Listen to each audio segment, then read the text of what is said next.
There we go.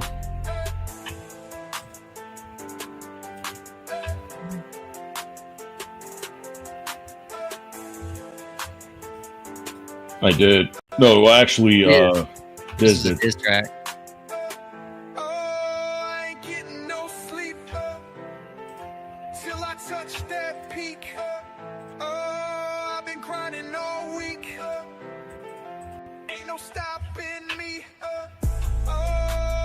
I want to know what artist that it like sampled to get this voice.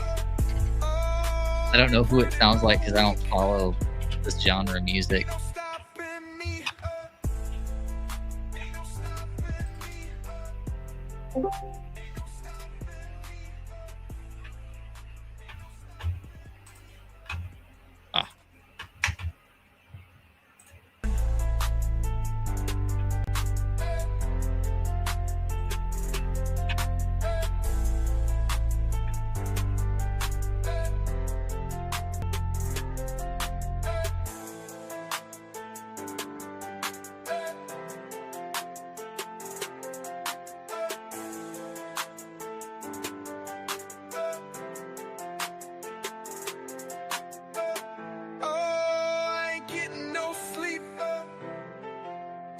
Touch that peak.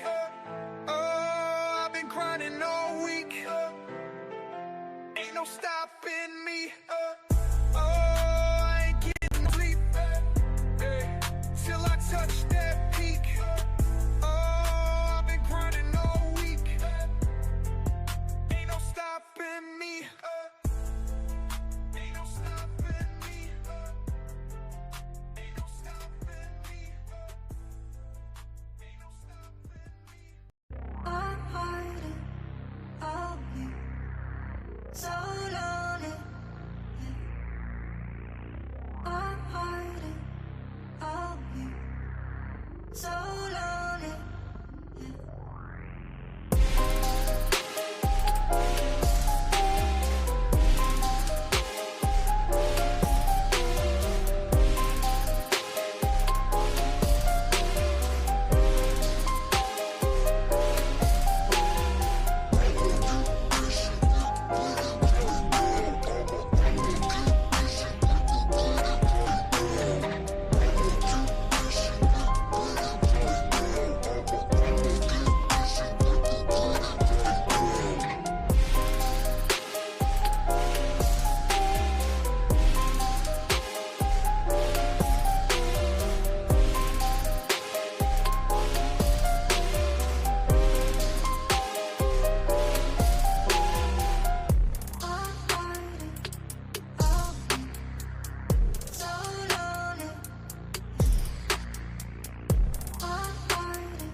touch that peak.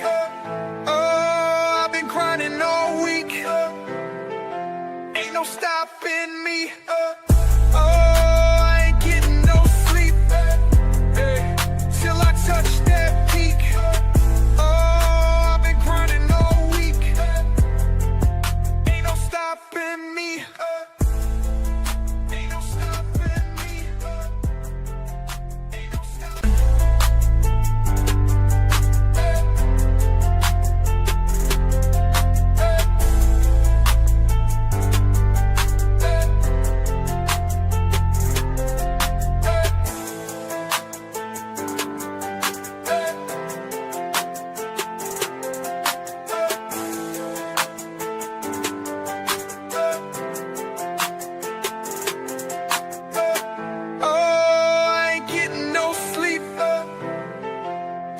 Touch that peak. Oh, I've been grinding all week. Ain't no stopping me. Oh, I ain't getting no sleep. Hey, till I touch that peak. Oh, I've been grinding all week. Ain't no stopping me. Ain't no stopping me. Ain't no stopping me.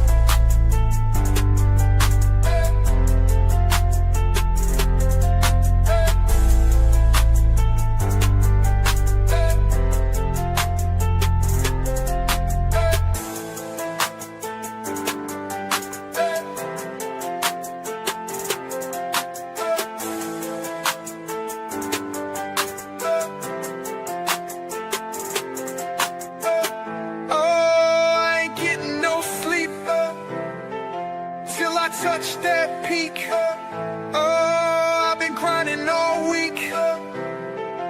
Ain't no stopping me. Oh, I ain't getting no sleep.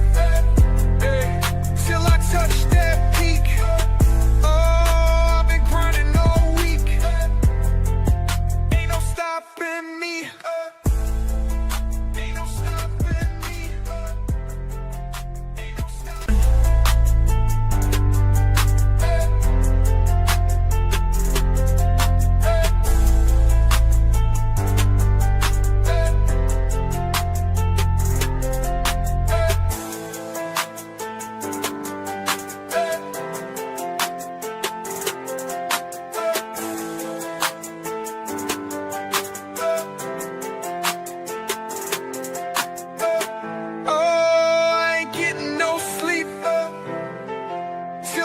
touch that peak. Oh, I've been grinding all week.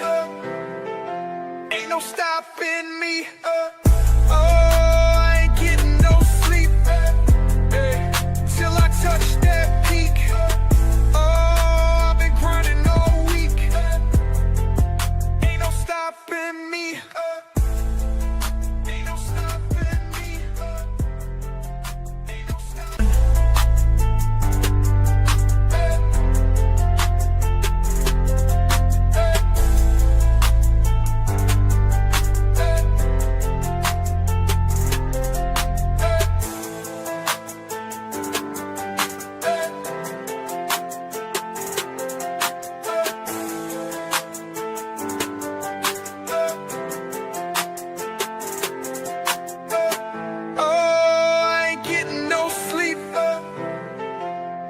Touch that peak. Oh, I've been grinding all week.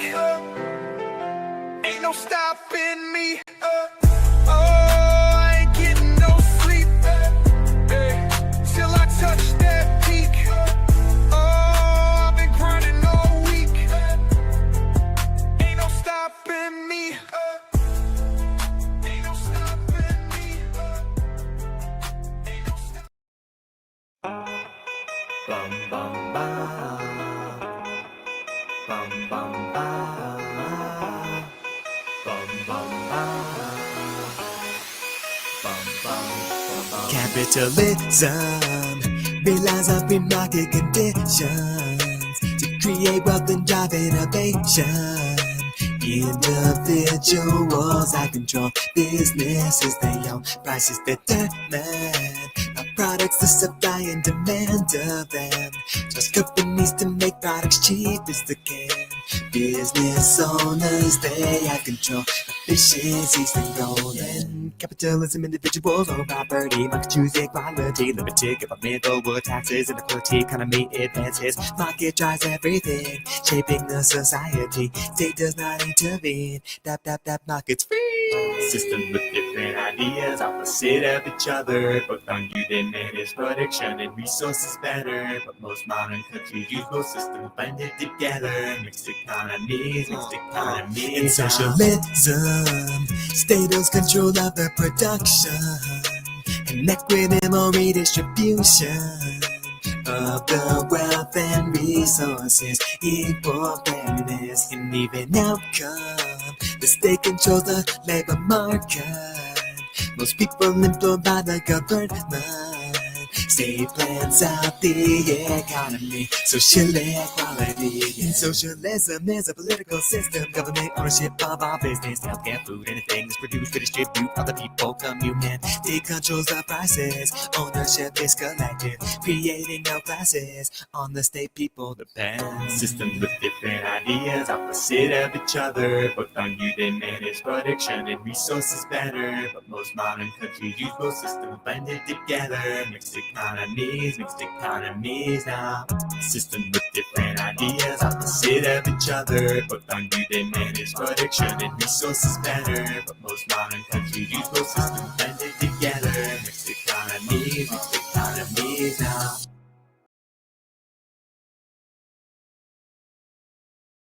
Back. I was gone last week with Labor Day and everything going on. Went to visit some family, but we are back for Roma Nation, y'all. I'm AK, your favorite guy, and tonight, is Germany going through a political genocide? And also, PBD versus 20 anti-capitalists. This is going to be a lot of fun, so sit back, relax, and get your popcorn ready because Roma Nation starts now. I'm hiding all you so lonely. I'm hiding all you so lonely.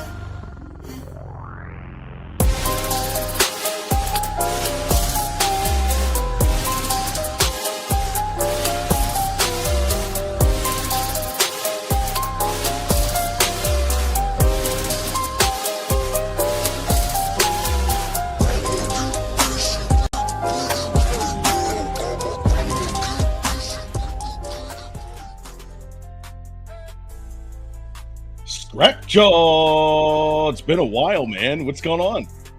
What's up? Welcome, Timcast audience, fellow members and watchers of, the Beanie Man, and who has put together his own Beanie Baby family at this point and joined the base of us in many ways. Many ways still centrist, but that's okay. I'm Ohio man. I know what it's like to live in a state that's very purple. So anyway, welcome everybody. Hats off or hats on, and toast to everybody. Welcome, and thanks for having me back here, AK. It's been a minute. Been on a career path of my own and putting some skills under my belt, doing that thing that you have to do, and that's build your human capital and all those things. So it's just we're pouring it back into the podcast. We're having fun with it. Let's go. Absolutely. Yeah, and for those of you that don't know, if you guys are here from Timcast, thank you very much for joining us tonight. We actually formed on the Timcast Discord. I had the first 2 seasons of Roma Nation on the Discord, and helped us, work out the kinks and figure out how we were going to deliver the show to you guys. And, nearly 2 years later, we've got 8 different podcasts on our network. We've got a wrestling show coming up. We've got a conspiracy show coming up. We've got a docu-series coming in for you guys. So thank you guys so much for the support. If you really want to support us, though, please go to riseofmiddleamerica.com. And that's where we have history to news, pop culture, true crime, wrestling. Now we got a sports show, too. It is epic. Some of that stuff is in the works. One thing that I'm planning on doing, remember the cats and the dogs, eating the cats, eating the dogs, right? I did that last year in the summertime, right? When I went to Springfield, Ohio, and talked about the Haitian stuff. I got 50,000 views on that interview I did with just a lowly truck driver, normal guy and everything. I'm going to go back next year in the beginning of the year, because in February the TPS, the temporary protected status of the Haitian migrants, is going to be up. It is. So I will be back in Springfield, Ohio man, on the ground, making sure that I give you guys the 411 on that. Exactly. No, I can't wait for that. And make sure that you also know that we have a Discord where all the magic happens for Roma Nation. If you want to be a podcast host, producer, researcher, or writer for us, it's the only place where you can be a part of the fastest growing podcast community on the net. At the top of the page, there's a couple of links with our socials, and at the bottom is our merch site. Let's see if my merch site's going to work right now. Yes, got a couple of them. We got the new drive-in shirt, Facts and Sass. This one's selling like hotcakes. I don't know why, but weaponize your autism. I love it. Oh no, I absolutely love this shirt. But you can definitely show your support there at Rise of Middle America. At what is it? Not Proton. Proton's my email. It's the printful.me. Yes, or you can go down to the PayPal link here, and you can make a monetary contribution, help us keep the lights on, get all of these shows working. But anyways, thank you very much for joining us tonight. What should we talk about? What are you thinking? We got a rant. Is it time to rant? It's time to rant. I think it's time for you. So, ladies and gentlemen, let's rant.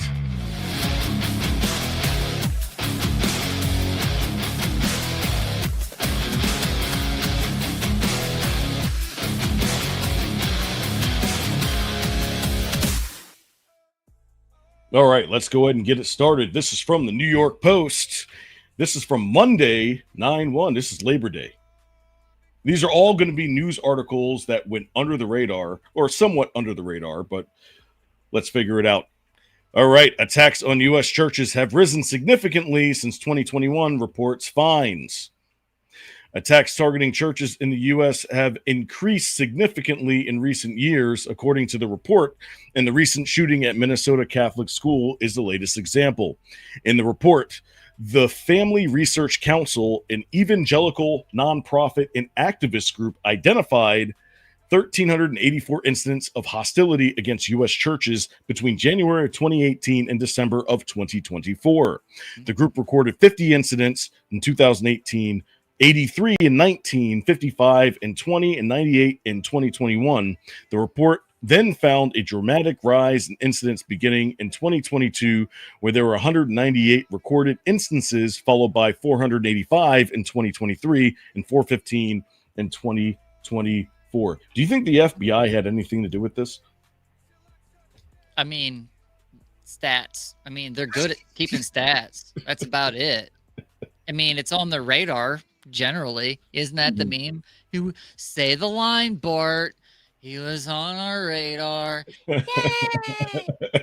You know, it's that, right? Like, and let's not forget, you know, I know there's the talk about the Jews a lot, but let's just be honest. Like, even not just the churches, but the synagogues too have been mounting up their own net security system, right? Which is the people.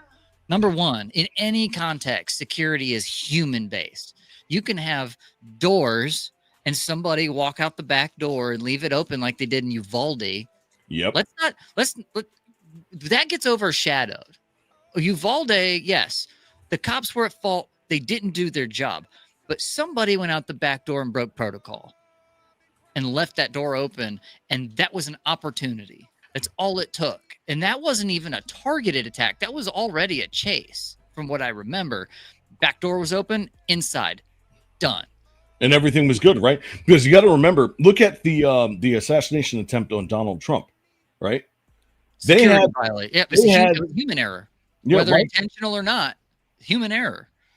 They had that entire area scoped for weeks on end. And you mean to tell me that some 20-year-old kid out of nowhere was able to bypass every single ounce of security without any notice or any kind of help? It's human, right? There's always the personnel are number one in security. I'm just going to lay that out there. And this rise of attacks on churches is crazy to me, because generally speaking, churches are the one place where it's like, even if you disagree with somebody's political stance or their religious stance, rather, even if you disagree with their religious stance, most people in this country, coming from somebody that is, I'm very involved with my church attendance, and especially in later years, I found myself in a church and in a tragic state of having both my lungs collapse, and they came to my aid, unlike any other church I was in. Every other church I've been in has been people that just show up. They wear the Jesus stuff. They go to their Bible studies. But when you have a medical emergency, sometimes they just like, okay, we all go to church. They send you gift cards and whatever. No. I'm in a kind of church. I could go on about my church, but that's not the point. Point is, most Christians, most people that go to church are just laissez-faire. I do what I do. I go to church. I read my Bible. I go home. They're not out hunting nobody. But for some reason, in the churches, in the synagogues, we've had to mount up, our security. We've had to go, you know what? You please conceal carry to church. On top, let us know so we know who's carrying. That way, if something happens, we don't have to worry about shooting one of our own people. We know who's carrying, right? But what we've done is, in the churches and in religious institutions and some of the ministries that are large organizations, we've been training our security details offsite. Our internal personnel most of the time don't even know what the protocol is. Right. It's our volunteer internal security detail that knows exactly what to do in an incident. So be careful when you show up to some of our churches. Michigan recently was a perfect example, right? That was a tragedy. Some guy rolls in there. They caught him in the parking lot. A couple people got injured, but they caught that dude in the parking lot with a security dude driving his pickup truck in circles, just watching, because we know we're a target. Canada has been a target. They've had churches set on fire, right? Did you see the number of churches in Canada that have been set on fire, especially Catholic churches that have been set on fire over the last couple of years? My goodness. It's crazy. Like, stop it. We are the people who will give you the shirt off our back most of the time. We're the ones who, regardless of your religious affiliation and whatnot, if you have criticisms for the Catholic Church or even like the Salvation Army or the Methodists, like a lot of these giant institutions that are like nonprofit hospitals, Methodists, the Catholic charities that help a lot of people put up soup kitchens, Salvation Army, I've volunteered with them in the years past. they do a lot of good work to help out the people that are in need in this country. And yet we have people that are so politically biased that they're willing to go in and shoot the people that are just volunteering their time to go help people that are in need. Stop it. Absolutely. Knock it off. Because we're tired of it, and we're not going to come after you. But if you come into our buildings, we have security. Knock it off. Don't try. Well, speaking of security, let's go over to Germany real quick, because German far-right AfD suffers series of candidate deaths ahead of local vote. Maybe whoever decided they were, if you want to take the tinfoil route on the whole Trump assassination attempt, maybe they should have hired a German. I mean, they're 7 for 7 right now. I mean, this article, I think, says 6, but it's been updated since. 7 top people from the AfD have been offed. That's it. You know, and what are people just supposed to just sit back and be like, oh, well, that just happened? I don't know. See what the BBC has to say about it. All right, well, let's go. As many as 6 candidates of Germany's far-right AfD have died in recent weeks ahead of local elections in the big western state of North Rhine-Westphalia. Wow, so this is all in just one area. My goodness. Police have made it clear there's no evidence of foul play in their deaths, but it means that the new ballots will be printed and some postal voters will have to recast their ballots. Wait, hold on. So they said that there's no evidence of foul play?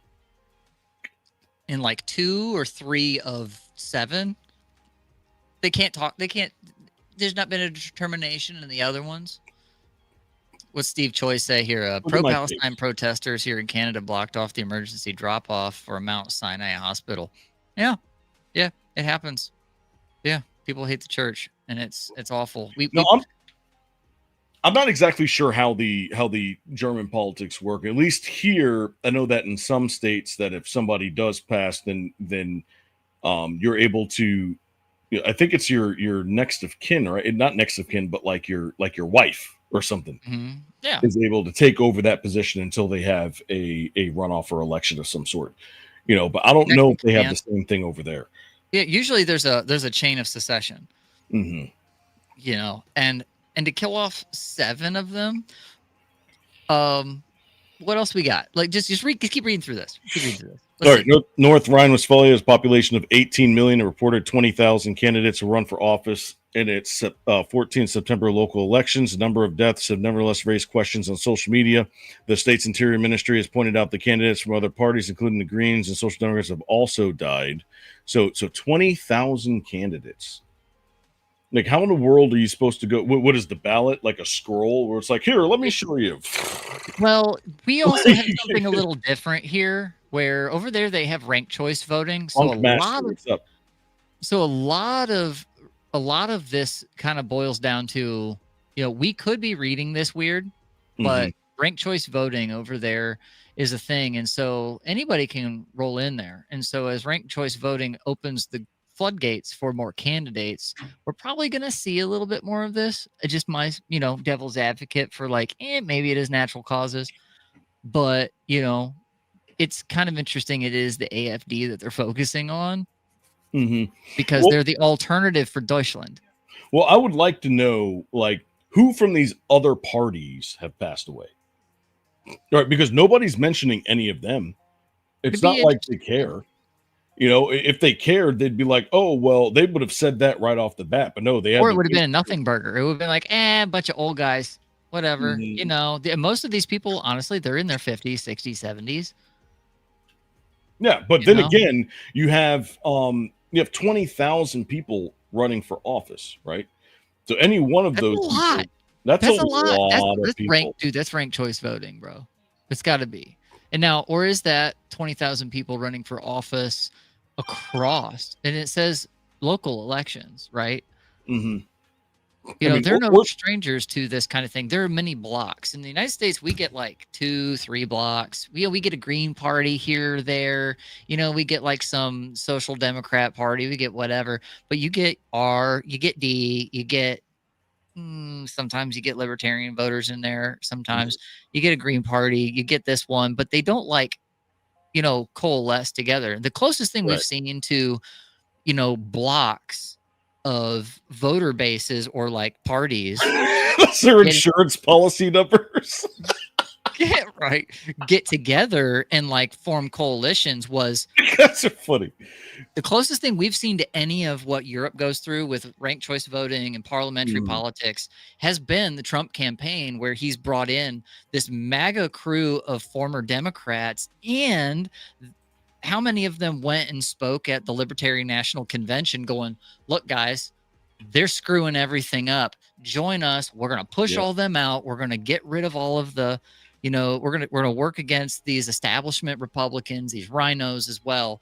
And they paved a way like an icebreaker through the Arctic Circle to make something happen with candidates that didn't match any, traditional type of thing. That's the closest thing we've seen in American politics to what goes on all the time over in Europe. But what's interesting about the AfD is they're all about getting something done about this influx of immigration. All this Islamism that's come in and has flooded their countries in Europe, AfD ain't about it. They're over it. They're done. They're like, guys, we're over this. But what's going to happen is, as far as some of the articles I've read, is a couple of these blocks that are, pro big government, pro, globalism, EU politics, that lefty stuff that we don't like. There's only two groups that are going to be able to group together to level out the AfD, and it's going to be a stalemate.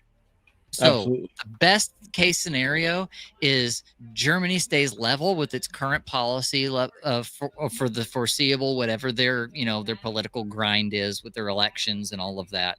And the people are still going to get mad. Things are not going to change. It's going to be status quo at best. And the worst thing that could happen is you're going to have this current underbelly. We've seen what's happened in Scotland with the chick that was, protecting herself and her sister with the knife and the hatchet, which is actually not uncommon, I guess, from in that relatively poor region of Scotland, in those neighborhoods, for, young girls to want to defend themselves and carry stuff and implements. However, it's getting noticed because of the lack of attention to what's happening when you just take a whole group of people that have not the same culture, just like they did down in Springfield, Ohio with the Haitians, and they plant them into a whole other place. If we all remember what Tim went through when he went over into Sweden, I was about to say Sweden was the same issue. Same issue. They import all these people and it's exploited. They have policy for refugees. There's this giant, massive refugee policy for all these war-torn countries that is our fault. Let's go back to Ron Paul. We're messing around in the sandbox that we shouldn't be messing around in and causing problems. And now we wonder why all these people are coming into countries that are Western nations that don't share the same cultures, not one bit, because it's a religious thing. They bring with them. Yes, there are different, Sharia law versus, you've got Sunni, Shia, blah, blah, blah, blah, all that. However, it's being exploited by the worst of them, and we're getting flooded. And so this is why the AfD thing is happening.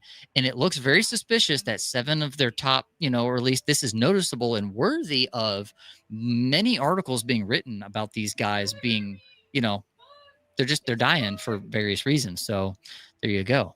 No evidence of foul play policies say. Okay, maybe there's not, but it's something worth talking about. Yeah, absolutely. Let me squeeze my Alex Jones stress ball real quick.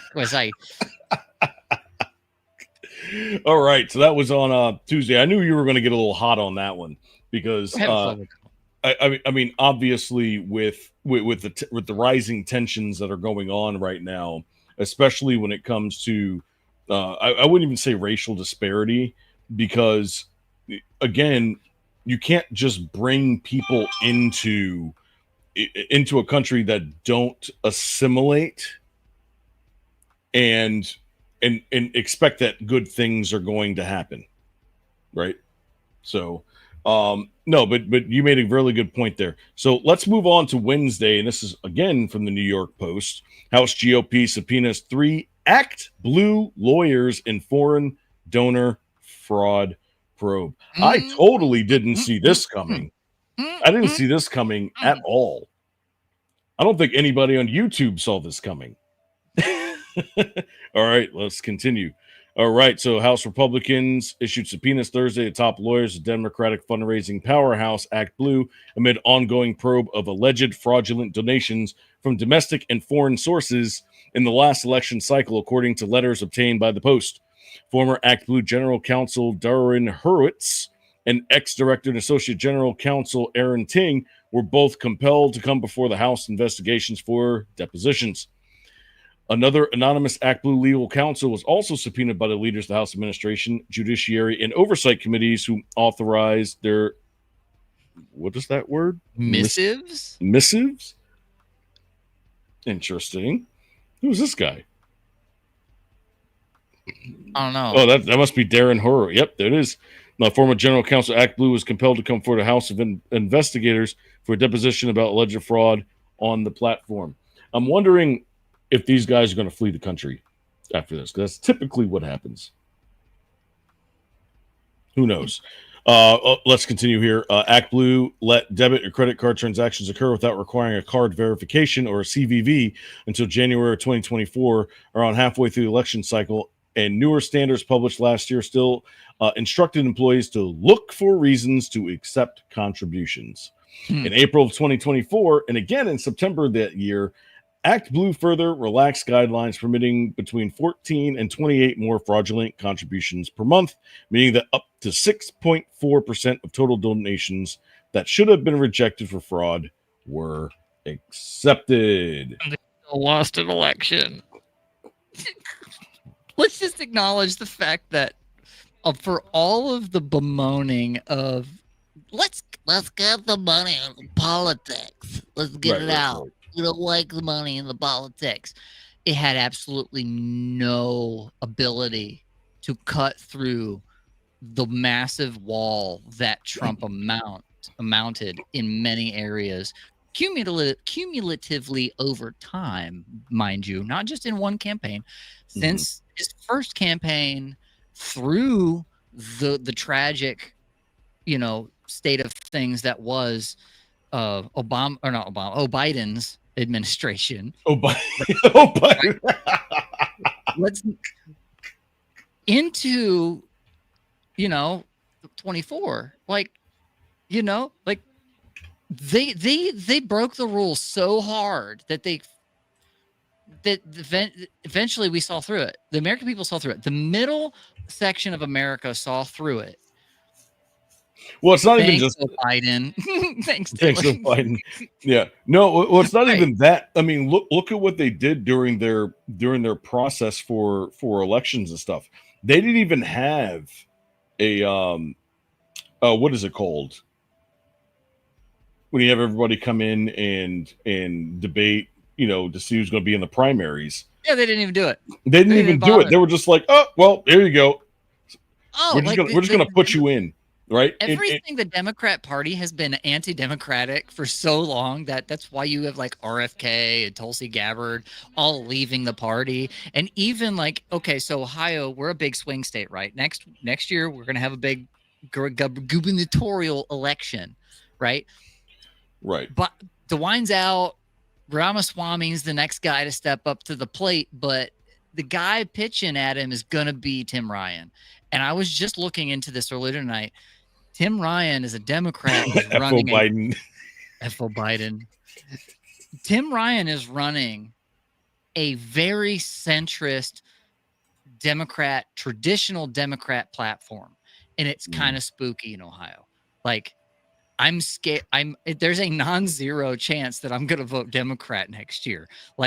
Because of the way things are going with Ramaswamy, the lack of, regardless of what the rest of this country thinks about Ramaswamy, and yeah, you guys need to elect another Republican and forget those Democrats. You guys don't know Ohio politics. You don't. If you think you do, you don't.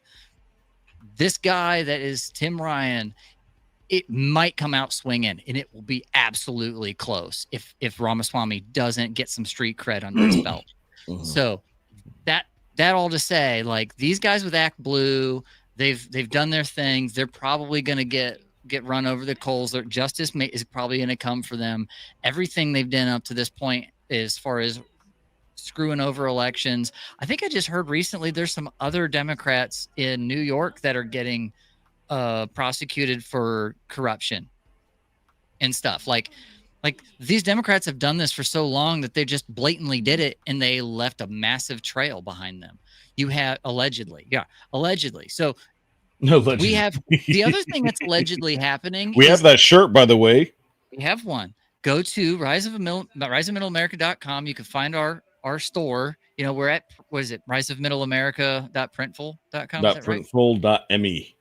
.me. All right. riseofmiddleamerica.printful.me. You can get the allegedly shirt. Allegedly in New York, Trump may be endorsing Democrats in primaries to get the socialistas out of the running that are happening there. That's another thing I've been hearing rumbling in the underbelly. It's not just that, but that's the problem with the Democratic Party now, is that there's a section of the Democratic Party that have pulled so far left that they've left behind everybody else. There's this huge gaping hole in their politics.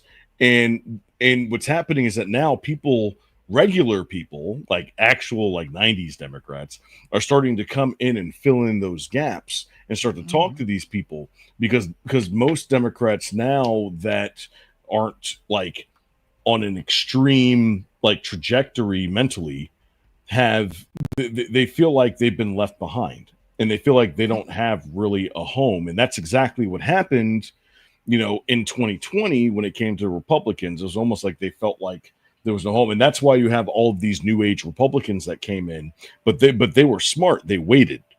The Republicans waited to see what was going to come out, what was going to happen. And that's why people felt like they lost hope. But now that they got the people that are in office now, it's like, oh, okay, well, that's what happened. They decided to revamp themselves. However, it was me, by the way. I'm sorry. I broke wind. I mean, I got too excited. The rants are a little heavy tonight.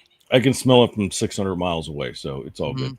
But anyways, but what ended up happening is, they had this revival in the Republican Party where you have people that are finally sitting back and going, you know what? No, we are going to go America first. We are going to make America great again. We are going, and they stuck to the script, which is what Democrats did for 50 years.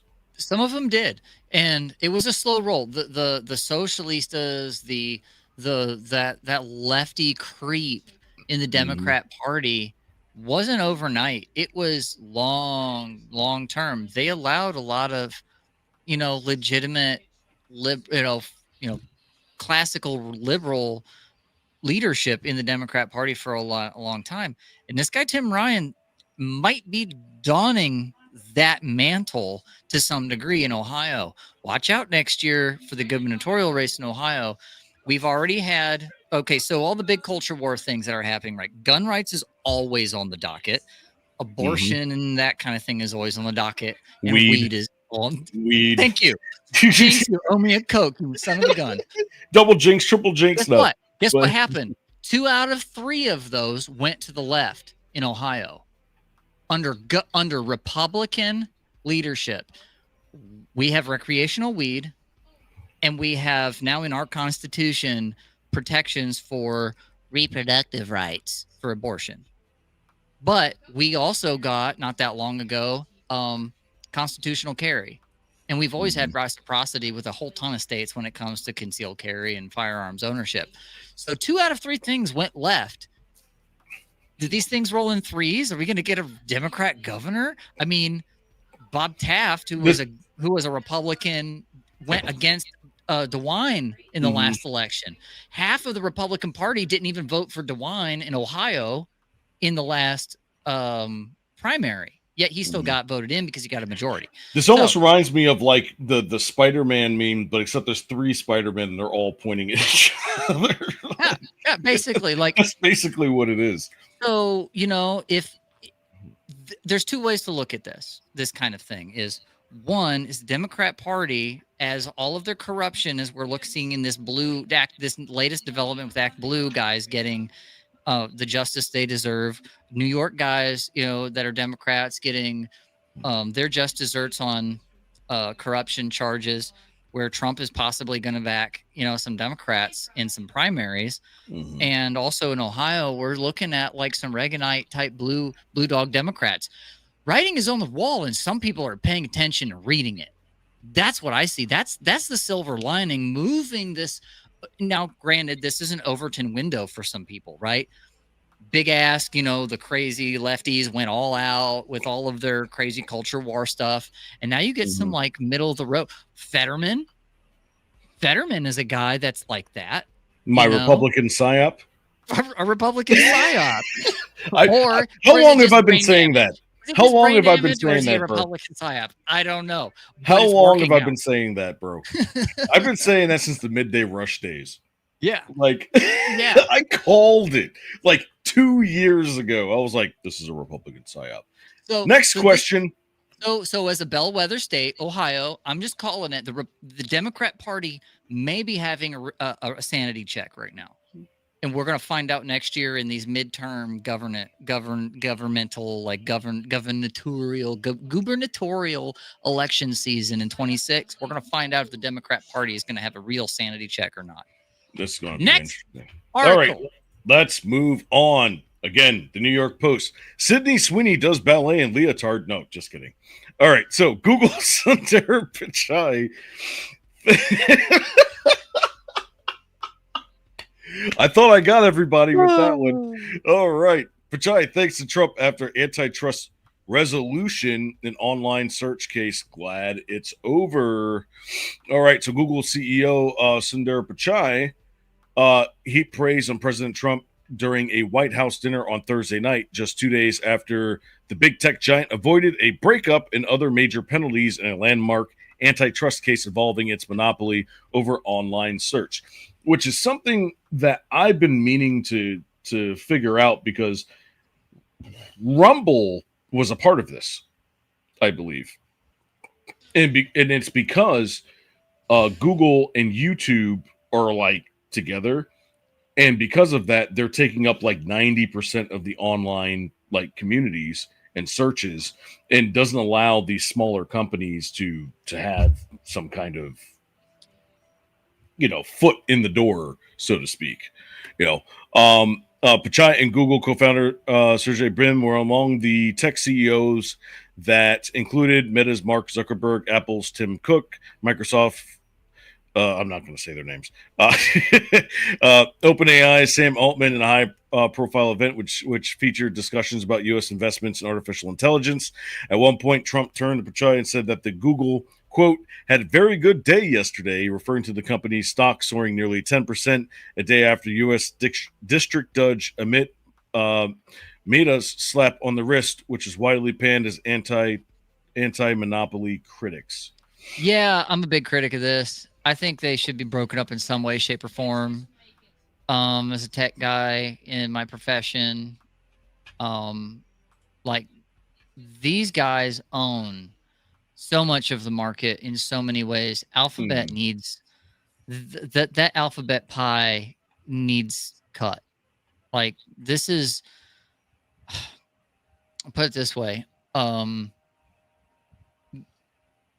tech space is probably it's the one place where we saw the woke come in under the radar real, and then once they took over, like they had us by the nutsack. I'm just gonna say it.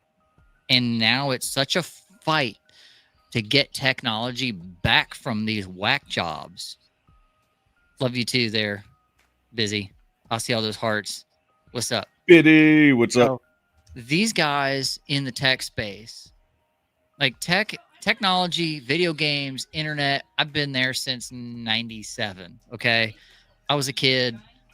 I got rung in right. My brother set me up with a GeForce graphics card. I got IRC. I was on there going. I've been here for a while. It was always a diverse place, and nobody knew it because nobody could see in each other. We couldn't see you. We didn't know who you were. We just had fun. And then it got weird. Sonic fan game community. I was part of that. The furry thing. I didn't know what it was until I knew what it was. And then I didn't want to know what it was. But that's a whole other ball game and a story in itself. This tech world now is to this point where, you know, Google used to have their motto was do no evil. Right? But now it's see no evil, hear no evil, speak no evil. We're not even going to do it. We're just not going to look at it. Nope, we don't even do it. And I say that is in a quib kind of manner because they removed that from their ethos, right? And Google just owns so much of the advertising space, the content space, all of these places. And the judge basically just looked at it like, this is going to upend so much of the market. They're too big to fail. They were basically too big to fail. That's what this is. I mean, didn't I thought Russia charged Google with like $10 decillion. Remember? It mattered. It was more of a flex than it was anything. Google was just like, what? No, you did the math on this, and you said that $10 decillion was more. That's more dollars than the amount of particles in the observable universe. Yes. Pennies. I think it was either dollars or pennies. I was like, how many pennies would that be? We actually had to bring on a legitimate autist, Matt, or what was it? Who was it in our Discord? That was Ricktard. We brought Ricktard on for that, and he can do numbers. Numbers. He does them all. He does them the best. He's the best guy with all the numbers. Time out. Funkmaster General just gifted 5 Roman Nation memberships. Bro. Thank you so much, bro, for what you do. Thank you. We appreciate you, Funkmaster General. This guy has been funding us since the beginning. Okay, so anyway, Google got a pass. Trump patted him on the back.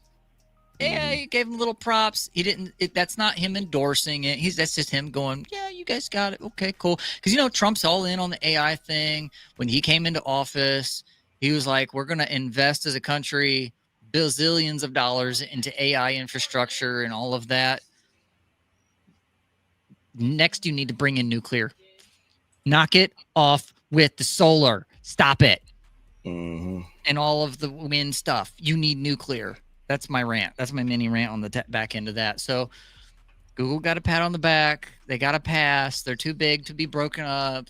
Antitrust is out the window for them. Blah, blah, blah. It sucks, but it happened. It did. Expect ramifications down the road. Well, I guess we'll find out soon enough. All right. So that was Roma's Rants.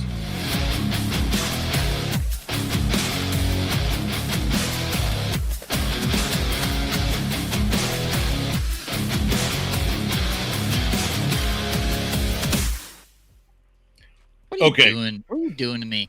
Bring me at the last minute. Hey guys, Timcast crew is raiding us tonight. We got 10 minutes to pull this thing together. You have no idea like how much work we did in the last hour before we started this show. We had a plan. There's always kind of a general plan what we're gonna do tonight, but we knew you guys were coming, and there's a bar that we have to pass. And we wanted to make sure that we pulled some stuff in that wasn't going to be a retread of what Tim was talking about necessarily. So I hope that the opening segment gave you guys a little more insight as to what's going on. I am Ohio Man. Fight me. If it says it right there, right there. I don't know which way when this thing flips the camera. Absolutely. But, and by the way, for being here. What do we got next, Roma? Thank you very much. Before we get there, we're about 100 people away. Oh, you're muted. Wow. We just lost your sound. Hello. Check your microphone. Hello. That's weird. Hello. You can't hear me? Microphone check a 1 2. I'm going to mute and unmute. Oh, he may have to reconnect. Producer. Mic check 1 2 1 2. Give this man a reconnect. Let's get this going. Can anybody hear me? Can't do this. At least it happened in a break. What's going on in the chat? Let's check the chat. All right, hold on. You can hear AK. I can't. Wow. I'm going to reconnect. So My bad. I'll be back. You go ahead and reconnect. So while he's reconnecting right now, Make sure that you go over to my YouTube channel, my Rumble channel, and subscribe. I know on YouTube we're this close from 1,000 subscribers. This close. So That's all you weird. guys that are out there in the audience right now, make sure you go there, hit that subscribe button. Make sure that you like, comment, and subscribe. Let's get this over the hump. Everything's Shall good. we? Can you hear me now? I had a glitch. We good. You're good. Sometimes You're that good. stuff happens. But guess what? Like O'Reilly says, do it live. Okay, we'll do it live. All right. So we had PBD go on a podcast last week.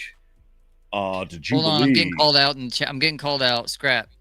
AKA ANG, aka Gargi, wants to know if I'm an Ohio Buckeye fan. That's a loaded question in this state. But you know what? I am a hometown fan. Like I'm a home.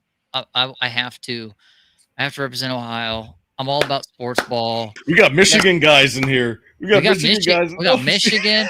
Look, we had a war in the 1800s, and guess who won? We already won this once. Hey, Vashnik said if we get 1,000 subscribers tonight, he will shave his head live, Look, and I will there's hold his feet to the fire. Yeah, there's 1146 on our counter inside the StreamYard right now. I don't know what it says over on UbTube, but like, yeah, if every one of you just hit subscribe, we're going to see this guy's receding hairline go all the way to the back of his neck. I thought it was already there. Nah, man. Nah, man. You know what, Vash, like this is said with love. You know, Vashnik, when I first met this guy, number one, he made the mistake of getting food from a sketchy gas station. Number two, when I saw him online, I was like, is that Axl Rose coming to us live from, whatever, old folks home he's in? I was like, this is like when you buy when you're at Walmart and you find a Guns N' Roses album and you go, Mom, I want to buy the Guns N' Roses album, and she's like, we got Guns N' Roses at home. That's Vashnik. Love it. I love this it. guy. Love it. He's a great dude. He does our clips. He works his butt off. Oh my God, I can't even tell you. Every one of our people they work their butts off. Taylor Lorenz. There she is. And you got clips she does not only does clips, but also produces our the drive-in, our pop culture show. So I can't even imagine where we would be without those two. Yeah, it's steady, dedicated people. Absolutely. Can't ask for much more. Absolutely. All right, so I think it's time to get to the middle ground with PBD.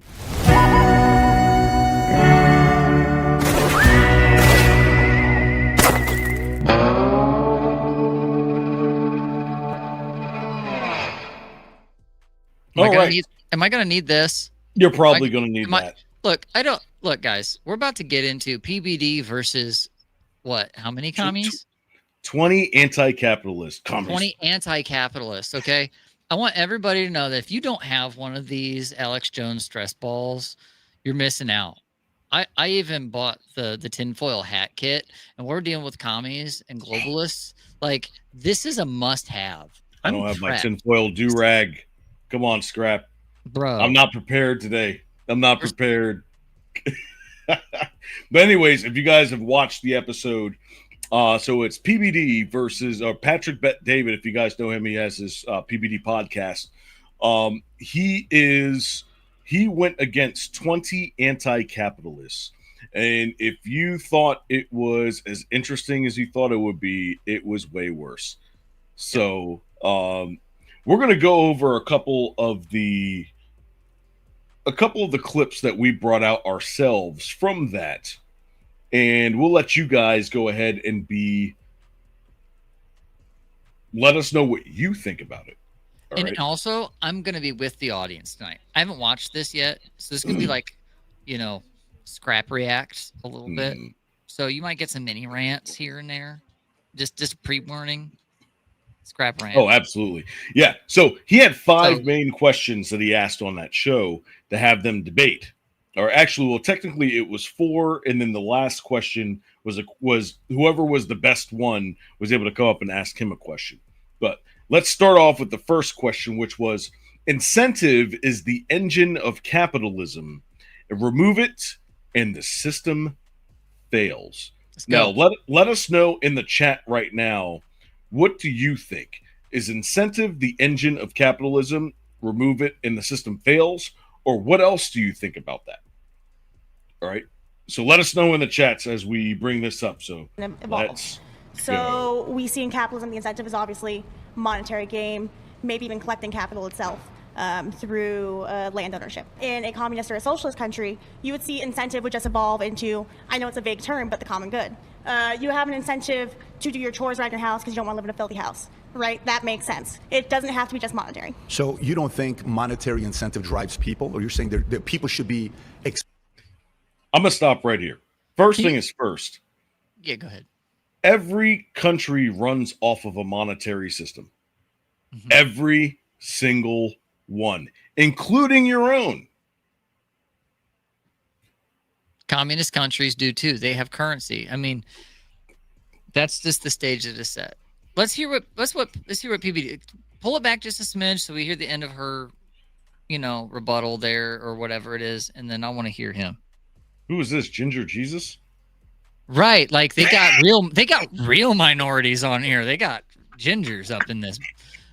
Sorry, Roma, but there's more of you than them. Oh man, yeah. More of them than you. My bad. I said that wrong. Dang the other way around. Right, that makes sense. It doesn't have to be just monetary. So you don't think monetary incentive drives people, or you're saying that people should be excited to do their job, whether they're getting incentivized for it or not? That's what you're saying. People will be incentivized to do. Give me a case study. Give me a case study of that worked. Give me one case study. We don't even need to look at case studies. We can just look at charity work. Well, why don't we actually look at a case study? You got two countries. North Korea, South Korea. One is communism and one is capitalism. Yes. North Korea's GDP last year was $23 billion. Are we judging countries' values based off GDP and not what they value for freedom of speech? You can't, like, if you lived in North Korea, you wouldn't be able to do what you're doing right now. You wouldn't have a voice. In South Korea, I'm going to give you stats. In South Korea, their GDP is $1.7 trillion. South Korea is also owned by like 5 companies in total. Okay, let's just math it out. He said like a few $1 billion in GDP versus trillions of dollars of GDP, north to south respectively. And he also slipped in there, you wouldn't even be able to do what you're doing right now. Go ahead. You want to hear some other numbers? Let's go. Okay, so let's go. North Korea's GDP is $23 billion. Guess what city in the United States is that's the closest, a little bit more than North Korea?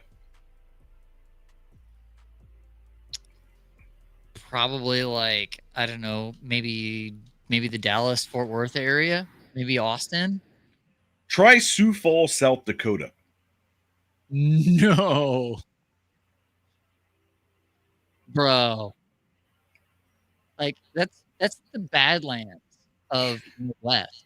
Like, I got one even better. Let's go outside. Let's go outside of the United States. Guess which country who's next on that list, or which city in a different country who's next on that list. Scotland. I'm sorry. You know I had to pull that, right? You know I had to pull that. Dude. So, but here's go ahead. But that's a good perspective. Like you have a country that's a part of an island that's a fairly small population in the UK, and you have, I mean, outside of Sioux Falls, like in Dakotas, like that's the Badlands. Those are very small populations. Whereas North Korea, massive population.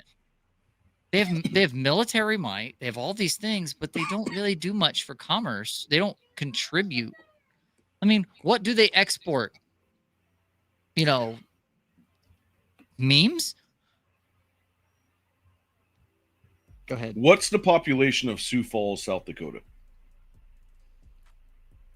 209,289. What's the population of Scotland? Probably a few million. 5.5 million. Yeah. What's the population of North Korea? It's probably like 20 million? Maybe 26.5 million. Boom! Look at me. Got it. You were off by 5. You were off by Scotland. I didn't bust. I didn't bust.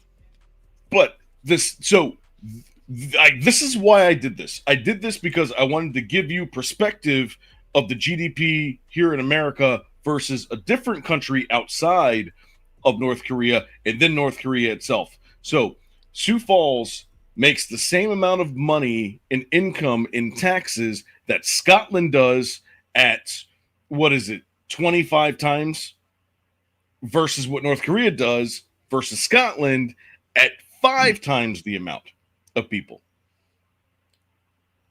So this is almost like a solar system thing, where it's like here's like the moon and here's like the earth and like here's like the sun. Like this is basically what this is. Yeah. But come on, let's continue. Times better you think than that's North something Korea. if you aren't employed by the top 5 countries, you are practically unemployed in these countries. Do you like to be free? I'm not going to be free in a country like South Korea where I'm only employed in 5 companies to or call no somebody job. out like me? Do you like to be free where you can have a strong opinion? Do you like to be free to have your I like to be dreams? free, but that's why I'm anti-capitalist. Well, maybe you are that moved is to why North I'm Korea or anti-capitalist, because Cuba or capitalism Venezuela. removes that choice. There is no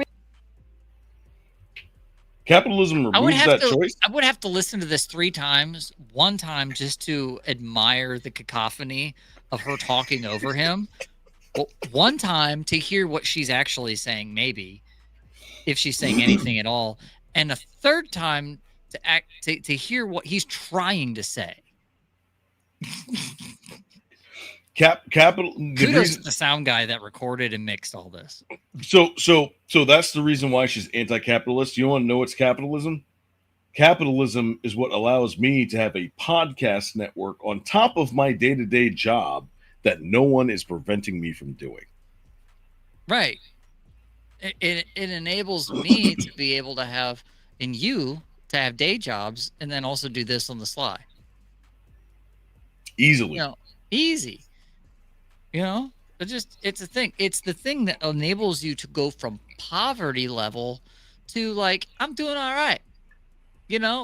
Or if you're a bang up artist, people like what you do and you can go all the way to the top, depending on, how much you want to bend your knee to whatever the current, Where did they find this Tim? Where did they find this? No, what they do is they find people who are confident but not necessarily competent. That's the thing. Dimwit, midwit, like they know enough to be able to argue and go blah blah blah blah blah and spit talking points out. But we got PBD up here, dude. PBD's on another level. Exactly. That's good. I want to hear the more. incentive is survival. When you get into communism, the incentive is for the common good. I love that. I got an offer for you before we move on. If I were to give you your $2,350, which is the cost to renunciate your citizenship, and I paid you your first class, flight to whatever communist country, and $20,000 to spend money, communist country. Would you give up your citizenship Name to go to that country? Whichever communist country you want to go to. Yeah, Cuba, we can give you Venezuela, country. we give you North Korea, any one of those you want to go to. Choose any one of them, I'll give you one-way ticket and I'll fund it for you if you want didn't work. That's not real communism. That's not real communism. Dude, He's handing her on a silver platter. Look, I'll pay it. Go. Let's go. We've all said this before in our echo chambers of anti-communist rhetoric, our capitalist ivory towers, if you will, right? We've all said, well, which one? Which one do you want to go to? We'll send you to them. We'll even send you to places in Africa, wherever you want, if you want to pick the noble savage route. Send them to South Africa. South Africa. I know dudes in South Africa from playing games and being on Discord. It's not. There's somebody from South Africa on Timcast.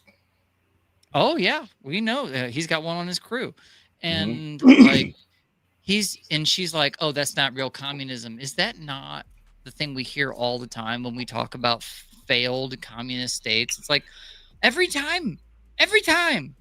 Show me one that succeeded. All right, so let's be neutral here. Okay. For a second. I'm sorry. I'm loaded. You're loaded. I'm going to be neutral. So, how many people have met their demise since 1900 due to communism? Let's ask ChatGPT. There isn't a single universally agreed number because half of those people you probably can't even find. But most historians, political scientists, and human rights organizations estimate that communist regimes in the 20th and 21st centuries have caused tens of millions of deaths throughout the political repression, forced labor camps, famines, purges, and executions. Here are some of the points of consensus. Common estimates. Black Book of Communism, 1997, says 94 to 100 million. Scholarly Census Today says a range between 60 and 80 million. Regional breakdown. Soviet Union, USSR, 1917 and 1991, 15 to 20 million deaths. People's Republic of China since 1949, 30 to 45 million deaths, because they eat bats. Cambodia, Khmer Rouge, 1975, 1979, 1.5 to 2 million deaths. That's North Korea, hundreds of thousands, possibly 2 million deaths from famine in the 1990s. Other communist regimes, Vietnam, Laos, Cuba, Eastern Europe, Ethiopia, etc., collectively several million more. Why the numbers differ? Definitions may vary. Some counts include famine victims caused by policy, while others count only executions and direct killings. I mean, even if it was 50-50, 50 million direct killings, holy crap. All right, so documentation gaps. Many records were destroyed or never kept, which means that there are probably more. Debate over causation. Some scholars argue natural factors like drought played in roles of famines, while others stress state policy. And this Let's not forget the Holodomor. Absolutely. Where they starved people. They diverted stuff from the breadbasket of Eurasia, which is Ukraine. Mm-hmm. When a lot of us who are against the whole backing Ukraine when it comes to all of this poking the bear over in Russia. When the Russians came in, there was a Holodomor memorial that they defaced or took down, I believe. That's the one thing that I'm against when Russia came in to do that. The Holodomor was legitimate. It happened. Communism starved people. There it is. All right. So now let's move on to the second question that PBD asks. And that was, capitalism has lifted more people out of poverty than any other system. All right, let's get started. Yourself has the goal to tell us average Americans who's in poverty and who's not. A lot of times, I was an average American. You're not I was anymore. a guy that was in poverty. You're not anymore. And you can also you're change. You can also change. Anyways, Do you believe you're you can talking down. change? A lot of times that the market for poverty is actually very low. So a lot of times, like $2 a day is the line for how they measure poverty. $2.15, yeah. And that's ridiculous. So if I make $5 a day, I'm not in But that's poverty. because it's I around can the world, actually not in live. I can pay America. the rent. Sure. But we're talking about this country, right? We're not talking about around the world. I've noticed that you like to do that. You like to skirt from America and talk about other countries. Hold on.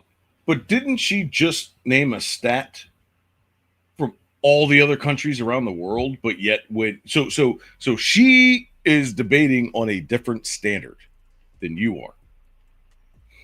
Communism, socialism, talk about but they never actually read the theories, right? Because the theory states that socialism is a transitionary state, right, between capitalism and communism, which is the means of production owned by the workers and not privately.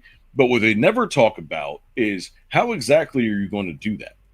Are you going to go to companies and say, hey, by the way, CEO that makes, hundreds of millions of dollars a year, we're just going to take your company and see you later. You think they're not going to see that coming?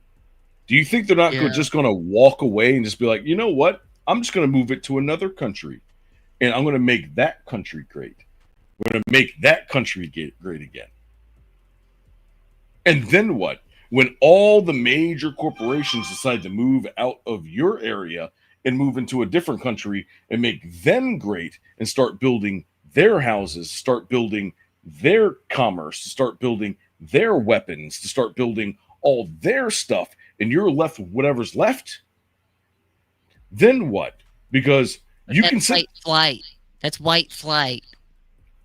Okay, it's white flight, but yet now you're stuck with a hodgepodge of brown. I can say that. You can't, Scrap. No. No, but seriously, we strategically in the moment didn't plan that, but that was perfect. Yeah, I know. But what do you think is going to happen when all of the resources leave the country and you're left with like a tenth of that? Are you going? Yeah, it's crazy. How many billionaires do you think there are? You can't just seize people's stuff. Like, okay, example. This is an extreme example, but during the Second World War, or even during any major conflict, go to French Revolution, right? French Revolution was bad. Bolshevik Revolution was bad. But let's use the Nazis, the Third Reich. How many people just moved out of Germany? Were like, yeah, I'm not staying for any of this. They left. Socialists left well beforehand. I mean, the guy that started the NAACP, he got his training there in the Weimar type, that whole realm in the Frankfurt School. They saw the writing on the wall with the rise of the Third Reich. They're like, yeah, it's gonna be bad. Out. And then during the Third Reich, there were other people who were like, oh shoot, people are going to war with us. We're out too. See ya. There is so much old world money that's tied up in places like Switzerland. It's stupid. Oh, and guess what's in Switzerland? Everybody's money. Davos. Everybody's money. Anybody who had real power stuffed all of their cash up in Swiss banks because they were technically kind of neutral, right? Like, it's just a matter of logic. Like, if you have the means to protect yourself from the current conditions of what's going on, and guess what? That was, I'm going to try not to invoke QAnon in any of this, but one of the things that happened that the Bolsheviks did was they had to mount an entire operation called Operation Trust to try to pull back people that were pro-Tsarist when the Bolsheviks took over Russia that fled. They were out. They're like, we're gone. And there was like rich people that did it too. There was people of every class. If they could get out of Russia, they did. Bye. That's all I'm going to say about that. Absolutely.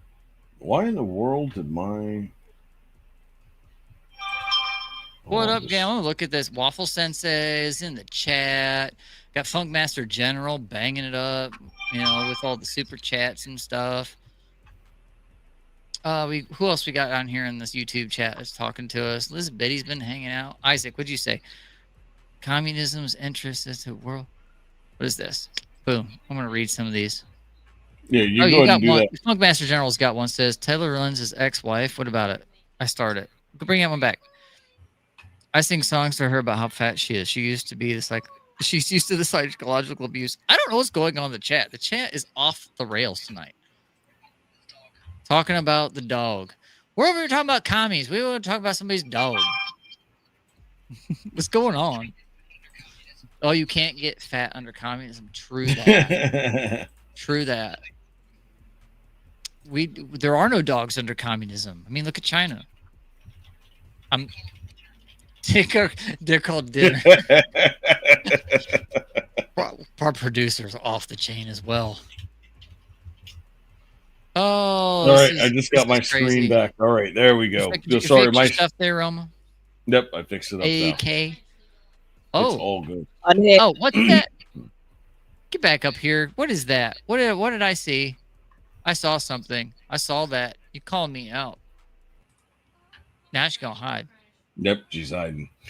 All right, let's go ahead and continue. We're gonna fight about this Ohio thing here in a little bit. And I gotta take a leak, so I'll be right back. You take over. Make it look like we're better, but we're actually getting America's the greatest worse. country in the world. Anyways, it's the greatest country. We are at the highest that we've ever been with homelessness since we started collecting data. Why is that? Are you from California? We haven't had a pay raise since 2009. Do you live Our here? minimum wage nationally is $7.25. Okay. And you wonder why we have the highest poverty rate. You think that capitalism's winning? Can you survive? Would you like to live off $7.25 I used to an hour? work for $4.25 at Haagen-Dazs. Right. Then I and that went was and a very worked different at time. Burger King for $4.75. And how much do you make Then now? I make millions today. Then Right, I and worked that's at why you Bob's like Big Boy. capitalism, because we're not all making that. But and the that's my difference point. is, but a the difference millionaire is between critiquing the people in poverty and saying difference- you should work harder. You should work. You know, my you can be hope- me. my We can't hope- all be you. My hope is that you believe you can change and improve. That you believe you can upgrade yourself. That's my It's belief. very, you know what? That's what rich But- people like you want to keep Yeah. telling us. But You yeah, can be the just like difference- me. Do you want to yeah. be like me? If you work hard enough, I'm not you can saying be like that. me. It's not very It's realistic. actually you wouldn't be able to be like me because You're you wouldn't work talking that down to hard. people like Would you us. work that hard? You don't. Would I'm not going to tell you. I don't have would- to answer would you- that. if you I don't don't have choose to to- measure my I don't have to measure my work ethic to be worthy. You don't have to. Then you can't be upset for others who do so. You I can't can't be upset for people who are no, struggling. because they work and that's harder what's wrong than with you. capitalism, because But you go think back to the that you have homelessness. to work so Do hard. you live in the state of California? I do. Okay, you said homelessness. Yes. What do you think about your Governor Newsom? What do you think about him? I don't like him. I'm a Okay. progressive. He doesn't do enough for the people. Do you know when he was he takes corporate money. fantastic? He takes money from people like when you. he was, he's not I've for the never given people. him money. But do you know when he first Oh, became that's a not a governor, surprise, but a I lot of would people never like give you him money. have. But when he Who have became you a given governor money? first, when he became a governor first, from then till today, he's raised the amount of homelessness in this state by 36,000 people. Okay, you know, I don't he like was the guy, but given he's not at fault for 24 homelessness. billion People like you are. Billionaires like you are the Taxpayers gave him problem. 24 billion. Taxpayers I believe it. I gave don't him like that guy. 24 billion dollars, and he didn't do nothing with it. And Vote it him out. increased. Vote him out. You He's vote just him like out. You you. have him. It's not that. That's what I'm it's, saying. I'm but not no, I here would to tell defend you. Newsom. You can but go. you're not much different than him. That's all I'm saying. You're in the same class. But you're You know what I keep hearing out of this check? let's call back to something that PBD said. And I watched him on there was a I don't know if it was a keynote speech. There was something that he was on a big stage, one of these events he did. One of the things that he said it might have been an interview was, and one of the things that he noticed when he started working a lot of the circles that he's in, he's making billions of dollars, right? He's a business guy. Right. He said one of the key factors is somebody, like he called out this guy. He didn't call him by name, but he said there was one guy who kept on going about saying, like, calling out his handicap. He's like, people who call out their handicap, they don't want to work. They're done. They're over. That's what I keep hearing, is this handicap crying about where you are and why you're there. And it's like, well, I'm down here and I'm this and I'm not you. And it's like, well, why? Fix it. These people are not she's not self-aware, and he keeps calling this out. And and then, okay, he talks about, he's like, you're from California. But then it's like, oh, well, it's not about my position. It's about yours. It's never about what do I need to do to succeed. It's what do I need to do to break you down. Right. It's a jealousy factor. It's a greed factor. They're not willing to put the work in to get to where someone else is. And here's the other thing I think that gets missed, and maybe I'm jumping a little bit ahead, and maybe this will happen to some of these other clips, is you have to realize that your skill set is only so good in certain areas. And most of us will never realize the peak potential of what the reality is of our skill sets. Most of us will find a happy spot in the bell curve. A few of us are going to find ourselves on the bottom because we just don't find it. And a few of us are going to find ourselves at the top where we're just like, that's our peak potential. That's what I there's a bell curve. Not just that. That's just a reality check for me. I'm not as good as some people in some things. But not just that. But in order for you to live the life that you want to, right? So we should have affordable health care. We should have somebody to clean our toilets. We should have plumbers. We should have all these other people. You need to have people who are willing to do those jobs. And that's the thing. Like, what happens when, they say, oh, okay, we're going to have socialized health care, and every doctor is going to get paid $40,000 a year. What do you think is going to happen? There will be no doctors. No. And then when you have, an upset stomach, heartburn, indigestion, upset stomach, diarrhea, like, what do you think is going to happen? Yeah. You're going to wait 15 years to go see a doctor who might not be there in 15 years? Like, how do you think you might die of cancer in the meantime? It's basically creating a medical slave labor. Mm-hmm. Mandating that people that are going to, now I'll put it, and it ruins. Maybe let's keep on with these clips because there's so much packed into them, and we're only on number 2. Let's keep going. Let's just address what we got handed to us. Let's keep moving. Let's go.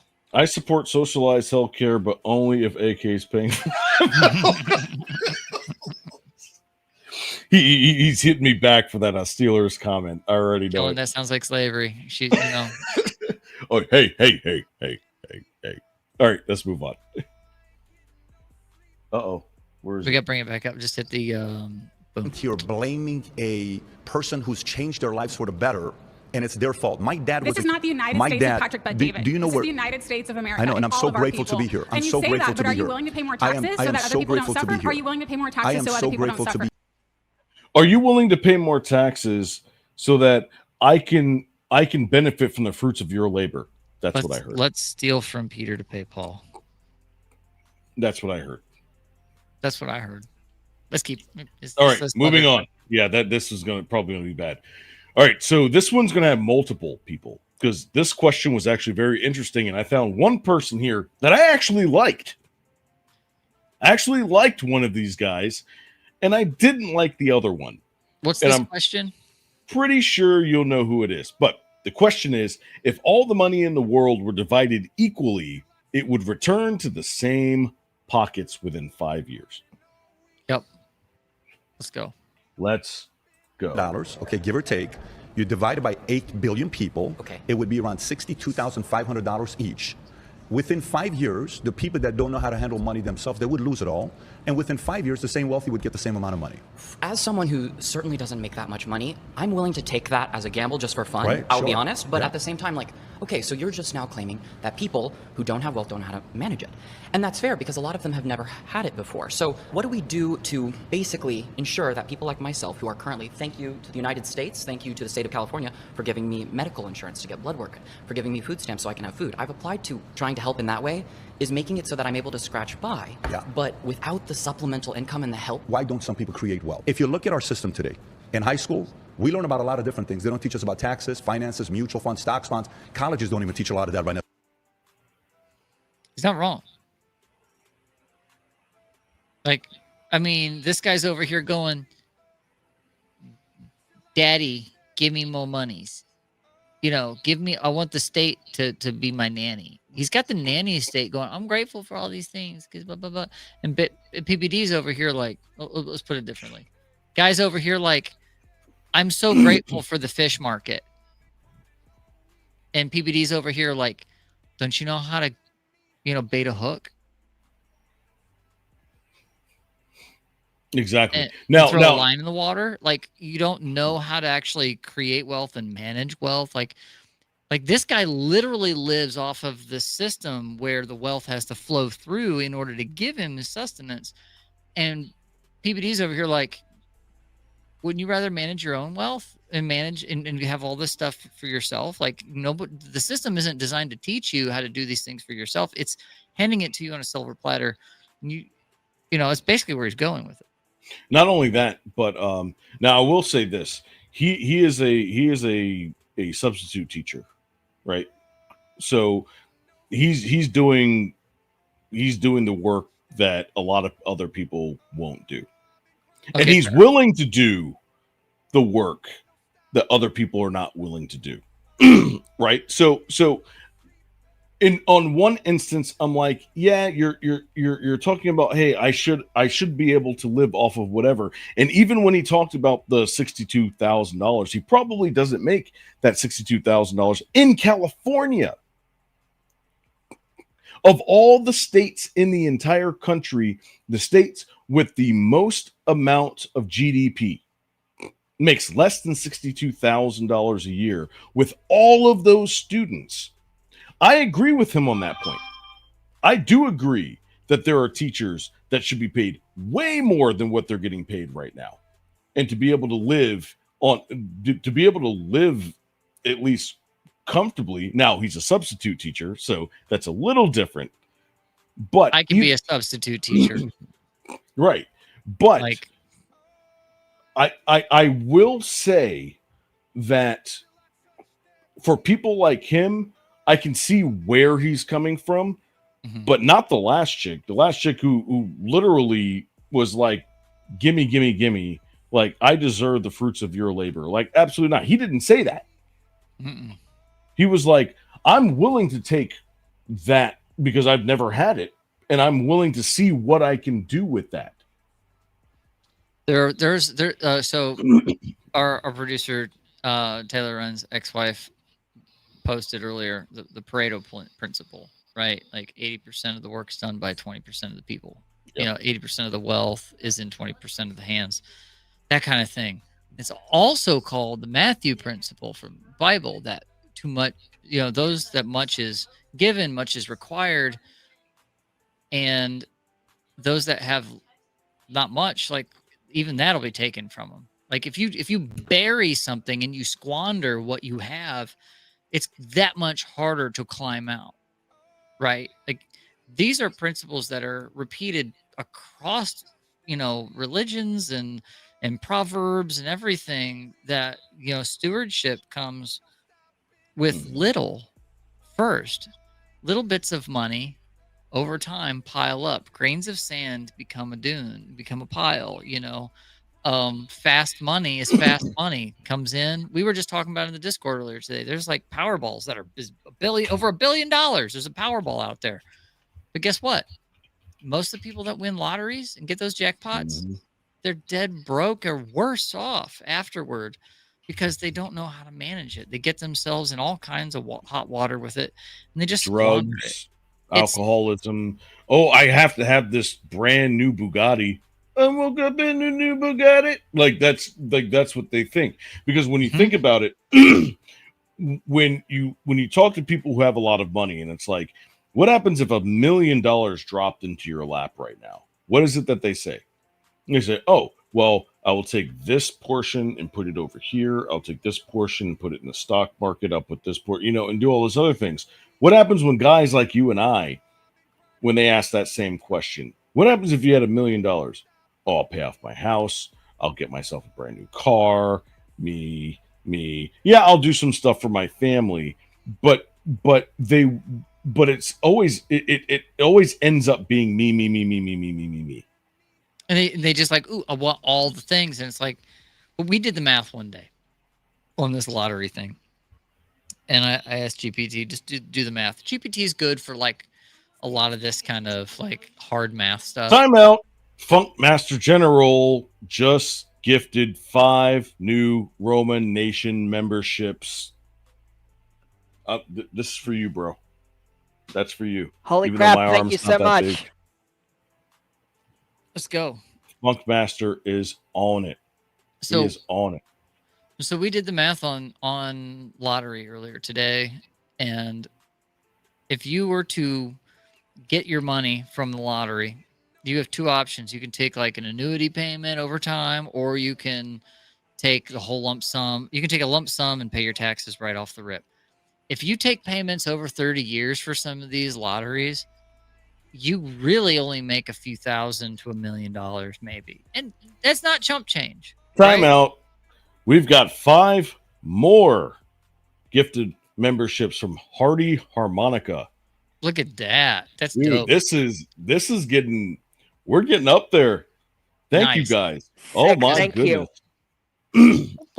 So, but if you take a lump sum and you were to invest in something like the S&P 500 that tracks really well with real inflation, which is like 15 to 20%, over that 30 years, you would take a few $1 million and turn it into billions of dollars.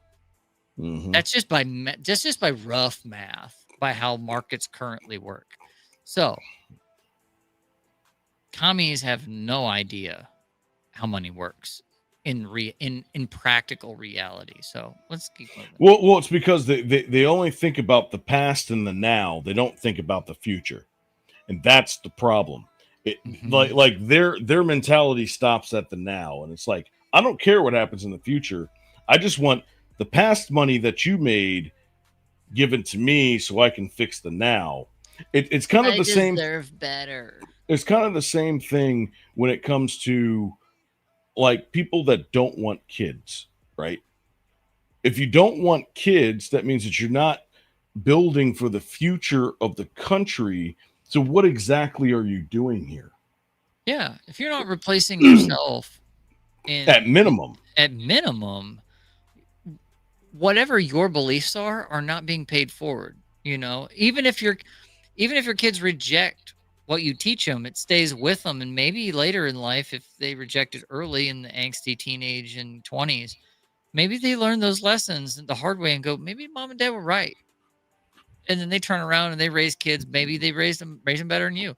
I hope my kids raise their kids better than I raised them. That's really what I hope. Yeah. And talking about fruits of labor, right? When I said fruits of labor, what makes you entitled to someone else's fruits of labor? I see the same thing with that, because it's like, okay, well, if you're not working for the betterment of our society, then how how can you use this platform to tell us what we should do for you if it's not going to better the next 80, 100, 120, 200 years? So what's your point? Like you're just thinking about yourself at the expense of other people. I just made that up. Well, you know, I could go on and rant about how the left doesn't have kids; they have yours. Fruits of my labor, fruits of my wife's labor could go to the leftists if they really wanted them, and they try. But guess what? We teach our kids well. There you go. All right. So there's one other person that I want to go over. And it's from the same question. If all the money in the world were divided equally, return to the same pockets in 5 years. Why do you think you're somebody that's got into a situation because it's not fair what happened to me? Let me give you a couple options. Sure. Are you open to leaving the city you're in? I've already left it. So what city? I've left multiple cities. So if somebody else gave you a job in a different place, you'd be willing to move there? 100%. Okay. On your resume. It says that. What do you have on your resume? Skill set. What do you offer? Transportation expertise, logistics expertise. You consider yourself a hard worker? I mean, I feel like 80 hours a week. That's a hard worker. Sure. How about we do this? How about I interview and I give you a job? Would you move to Fort Lauderdale? Ooh, that's Florida. Sure, why not? Would you move to Fort Lauderdale? Sure, why not? How about you and I document this? After this, you come, I do an interview with you, and I give you a job. And let's see what you do 90 days later. Okay, I'll look up your company and all that kind of stuff, and I'll see it. But you see what just happened regardless, right there? But watch what you just did. Sure. You just said you applied to 477 companies who's not gone back to you. Yeah. A business owner who's hiring aggressively just made an offer to you. You said you're willing to move. Then you said, I'll look at it. You became selective. I didn't say I'll look at it if you'd let me finish my sentence. Go ahead. I want to hear it. I would like to look into your company to see exactly what you guys do. You would like to? Because I don't know what you guys do. Okay. So as far as I'm concerned, I may be wasting my time going. If you guys are a finance company, if you guys are a bank or something like that, I don't have the certifications, I don't have the degrees. So even interviewing me would be a moot point. What if I gave you a job, period, to work 80 hours a week? Would you take it? And I paid you a reasonable wage. Are we talking a livable wage or a reasonable wage? What do you and make whose right version now? of reasonable are we What do you talking make about? right Your now? version of reasonable or my version of But reasonable? you see, so now for me, what I'm noticing from you is I need specifics? No, not necessarily. No, most of the people I hire need specifics. The difference is I'm trying to hire them. In this instance, you're trying to get a job and you're being selective. It's going to work again. Yeah, you're trying to get a job. You're being selective, not the employers. This is no expertise. You're absolutely right. None. Like, so this is somebody who believes I'm this and I deserve this level of everything. And those employers are probably going like, I'm not paying this guy that much for that little experience. No way. Like, and I know that we didn't go any further and he didn't mention this part, but I wish you would have asked him, hey, what is your version of a livable wage? Because they can never answer that question. They never do. They can always say they want more money, but they can never tell you how much money that is. Right. And not to, we're not going to divulge our livable wages here publicly between AK and I. But me living in rural Midwest Ohio versus him living on his end of the country over on the East Coast, closer to DC, the cost of living is different. It's obviously different. We have the same family structure. We have jobs that probably are about equal in pay. But guess what? Go back to the last Taylor. one. Yeah, someone who constantly believes that they are too good for a lower position, but they keep raising the bar as they go, will never end up anywhere. Right. And that's what I'm getting to is like, I know what the livable wage is and what the cost of living is in my part of the country. AK knows what that is in his part of the country, right? And it's wildly different, but we live not much, but we don't live much different as far as his family situation, my family situation. Mm-hmm. It's just his bills are more, so therefore his job has to pay more. You know, Ideological stubbornness. No, that's exactly what it is, because it's not about how much you can pay me. It's about how much I can take from you. It becomes, and it has to be mutual, right? If you know, AK's company that he works for knows what they have to do to operate in that part of the country. They know what their employees need in order to operate and live in some semblance of like, okay, this is what the market, capitalism, the market for labor is requiring for this kind of person. He's in transportation. I used to be in transportation myself. My first job was a paper route. And I had 4 other types of pickup and delivery jobs after that over the course of years in between other jobs. You have to have a certain skill set. And a lot of these guys in the Discord, and I know you guys that are out there, some of you are truckers and you know exactly what we're talking about. There's a certain kind of skill set, and one does not simply just show up and say, I'm worth this kind of money. Absolutely. Yeah, because in my profession, it's actually like 4 or 5 different skill sets that are put into one that require you to work this job. Yeah. Right. And there's not a lot of people out there. I mean, you're talking maybe about 1 million people across the entire globe that could do this job. But most of those 1 million people have way better jobs than I do. Right. So, and on top of that, in order to get the job, you have, like, you're going, I'm trying not to, expose myself here, but they have to be able to talk to people. They have to be able to go into people's homes. You have to have a clean record for obvious reasons, and in order to do that, you're in a type of service exactly. Position. Yeah. And so not everybody, you might be qualified to do the job, but your background may say, hey, well, you might be somebody that we don't want going in representing our company. And that's the thing about capitalism, that you have the freedom to an extent. There's certain laws, but to an extent you can go in and say, okay, this person does not seem like the type of person that would be a good fit for our company. But what they're saying is, it doesn't matter what type of person I am. I'm going to force you to make me a part of your company. There's a reason why Budweiser isn't going to hire alcoholics to deliver beer in their distribution network. Okay. Exactly. There's a reason. But that goes across all the trucking and delivery services. If you got drinking and driving on your record, no one's hiring you for a driving position. Sorry. I'm not saying this guy is, but he comes across, and we're making an assessment that this guy thinks more of himself than what he's probably worth. And PBD is pulling that out, and he's like, no, you're being selective, not the people that are trying to hire you. Exactly. 4th question. USA is more socialist than capitalist today. If you hate the system, you are anti-socialist. Ooh. This is a trick question. So let's check it out. Are specifically owned by workers, Hold not on. privately. Back it up. Oh, why is it? Oh, and you there we go. Yeah, so I think that we should move towards communism. Stateless, moneyless class of society. So you don't think a person like me should exist with the amount of wealth that I have? Yeah, because I think that we're getting to this point where we're creating fake scarcity. Oh, sorry. There we go. Define what these terms are. I think the best way to do it would be to look at the theorists, right? Over history, we've seen communism and socialism talked about by governments and by, programs, but we never actually read the actual theory. And what theorists all agree on is that socialism would be a transitionary state between capitalism and communism, where the means of production are specifically owned by workers, not privately. The idea that any country now is. So how'd that work? Again, how exactly would that work? they're going to walk in and say, hey, by the way, a year from now, we're going to take your company away from you and give it to your workers.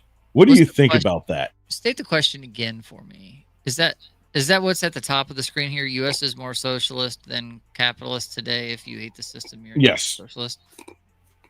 Okay, so when she's stating this thing about socialism being the middle ground between capitalism and communism, I worked for a company here in Ohio that went through a transition phase. They were basically sole proprietorship, like not really sole proprietor. They were owned by us and ran by a president. The guy that owned it, him and his brother. The company was starting to do not so well, but it wasn't like it was failing. One brother decided to get out, and the other brother couldn't buy him out. Here was their solution: ESOP. An ESOP is a employee-owned stock, as an employee stock option program.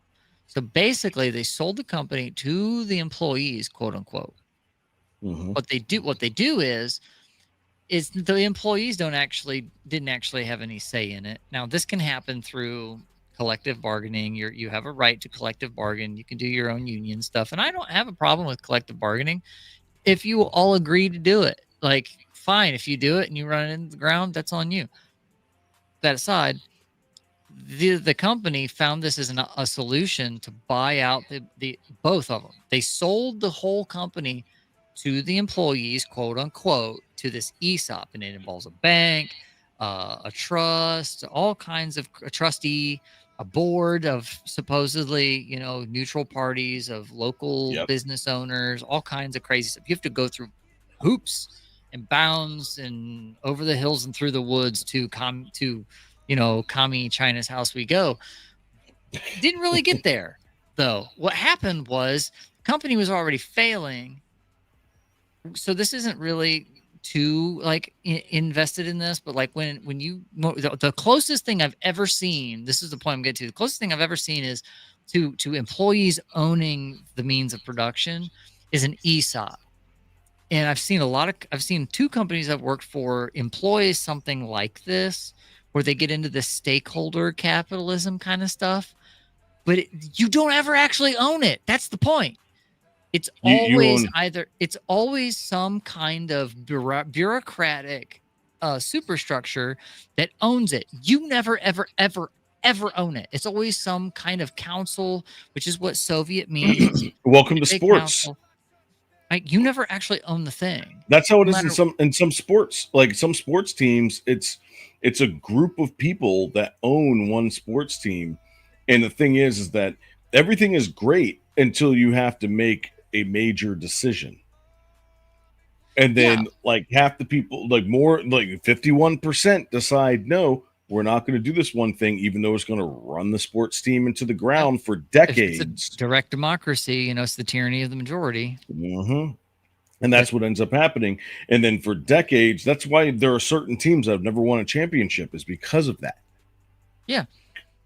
Yeah. So when they're like, okay, this in-between state never really materializes. It's a ruse. It's a fallacy. It's something that sounds good. And I've never seen this play out where you actually own anything. And really, even companies that they say are capitalist that are publicly traded, guess who really owns them? They're public companies. Anybody can own them because it's public. The public technically owns them, but guess who actually owns them? The majority stockholders. Mm-hmm. Right? It's a game. It's all a ruse. And even China, who has had to back off of their heavy-handed Maoist communist, superstructure, has had to create some semblance of internal capitalism, which is actually more like the fascist state or the Nazi state, where they went in and they said, no, they didn't abolish the unions in Nazi Germany, because that's the big fallacy when it comes to, capitalism is fascist and it's Nazi. No, they were socialists, but they were different. They were different in that they abolished the ability to do collective bargaining amongst who you wanted to do collective bargaining with. And the only way you were able to actually do collective bargaining was if you bent the knee to the state. And that is exactly how this works out every single time. Every time you get some kind of socialist superstructure that's like, oh, the workers own this. No, they don't. Mm-hmm. They do not. You find me one example where the workers actually own it, and I will show you a liar or sell you a bridge, one of the two. That's my rant on that one. There it is. Scrap rant, ladies and gentlemen. I was trying to pull up the Rumble chat because we actually got some Rumble chats in there. Ooh, we like the Rumble chats too. Let's do, where are you? Rumble.com. Scrap rant. Okay, we get it. I was on a roll. My bad. That's funny. Yeah. Let him cook. Let him cook. Oh, that's me. My bad. I can't root myself on. That's not good for him. Scrap. Even Lenin had to implement his new economic policy after literally learning from Marx and how to implement true communism. Stalin had to mess it up, didn't he? Stalin just had to come along and mess it up, didn't he? There we go. When did we stop regulating to avoid monopolies? We talked about that earlier, Biddy. We talked about that earlier with Google. Yep. So you're quite familiar with commies. There's a reason why left depends on academia scholar idiots that have never done anything. Typical leftists can't stand to let anyone else talk because otherwise the weight of the facts and reality constantly showcase their literal autism that's pronounced along the leftist female cohort today. Not going to lie, she's not as ugly as what is usual and customary amongst the left. Commie gargoyles hoping for nationalized plastic surgery. Other than that, literally insufferable. The producer just got called out. It's not only nationalized plastic surgery. Well, that's hilarious. It's not only the lack of forethought, but it's also the lack of dynamic and or critical thinking. These people can't reapply skills to like similar tasks such as growing tomatoes or like growing chilies. Experience by itself is insufficient measure of qualification. Guy could work a job for 20 years. If he's terrible at it, it won't mean shit. Why a range of qualifiers need to assess accurately. See, that's where idealism gets in the way. Mm-hmm. Why can't you just be okay with good enough? Like, this works for now. It's like this guy probably works fast food or like at a pizza shop. He says because what he's saying, well, on one hand is I'm in logistics and all that. You could be a pizza guy. You could be a paper boy and be in that kind of category. It doesn't make you like top tier. That makes you Kamchatka, not absolute, right? You know, if you were absolute, you're working for FedEx, right? You know, something of that nature. You're not even mid shelf. We don't know, but you know, that's the kind of vibe this dude puts off. It's like, okay, you deliver for a paper route, maybe 5. You know, exactly. The only people that are, let's go on. Yeah, I was going to say we got about 10 minutes here, so let's get through the last 2 and then end it out. Mere socialists, let alone communists, would simply be ridiculous and it wouldn't reflect theory whatsoever. What is the definition of communism? Class of society. And you prefer that? Yeah, so I think that we should be moving towards, communism. Yeah, stateless, moneyless class of society. So yeah. you don't think a person like me should exist with the amount of wealth that I have? Yeah, because I think that we're getting to this point where we're creating fake scarcity for people like you to accumulate the wealth that you have on the basis of private ownership. Okay, so you're not capitalist. You're definitely not capitalist. You're not socialist. You want to go full communism. So what do you think that looks like, though, is a thing, right? So what Marx actually wanted was for us to reach a point where we no longer have the scarcity of resources that has kind of predicted, history as it looks like now. It wouldn't happen now. It would happen as we automate. At this point in time, we can decommodify housing and food and education for around 5% of the government budget. That's 1/5, a little bit over 1/5 of what we spend on the military already. You know what? I'm gonna say something here. The internet has negated that. All these talking points are talking points from back in the 50s, 60s, 70s, back where we didn't have all this global commerce. We didn't have the ability to make money anywhere, if that makes sense, right?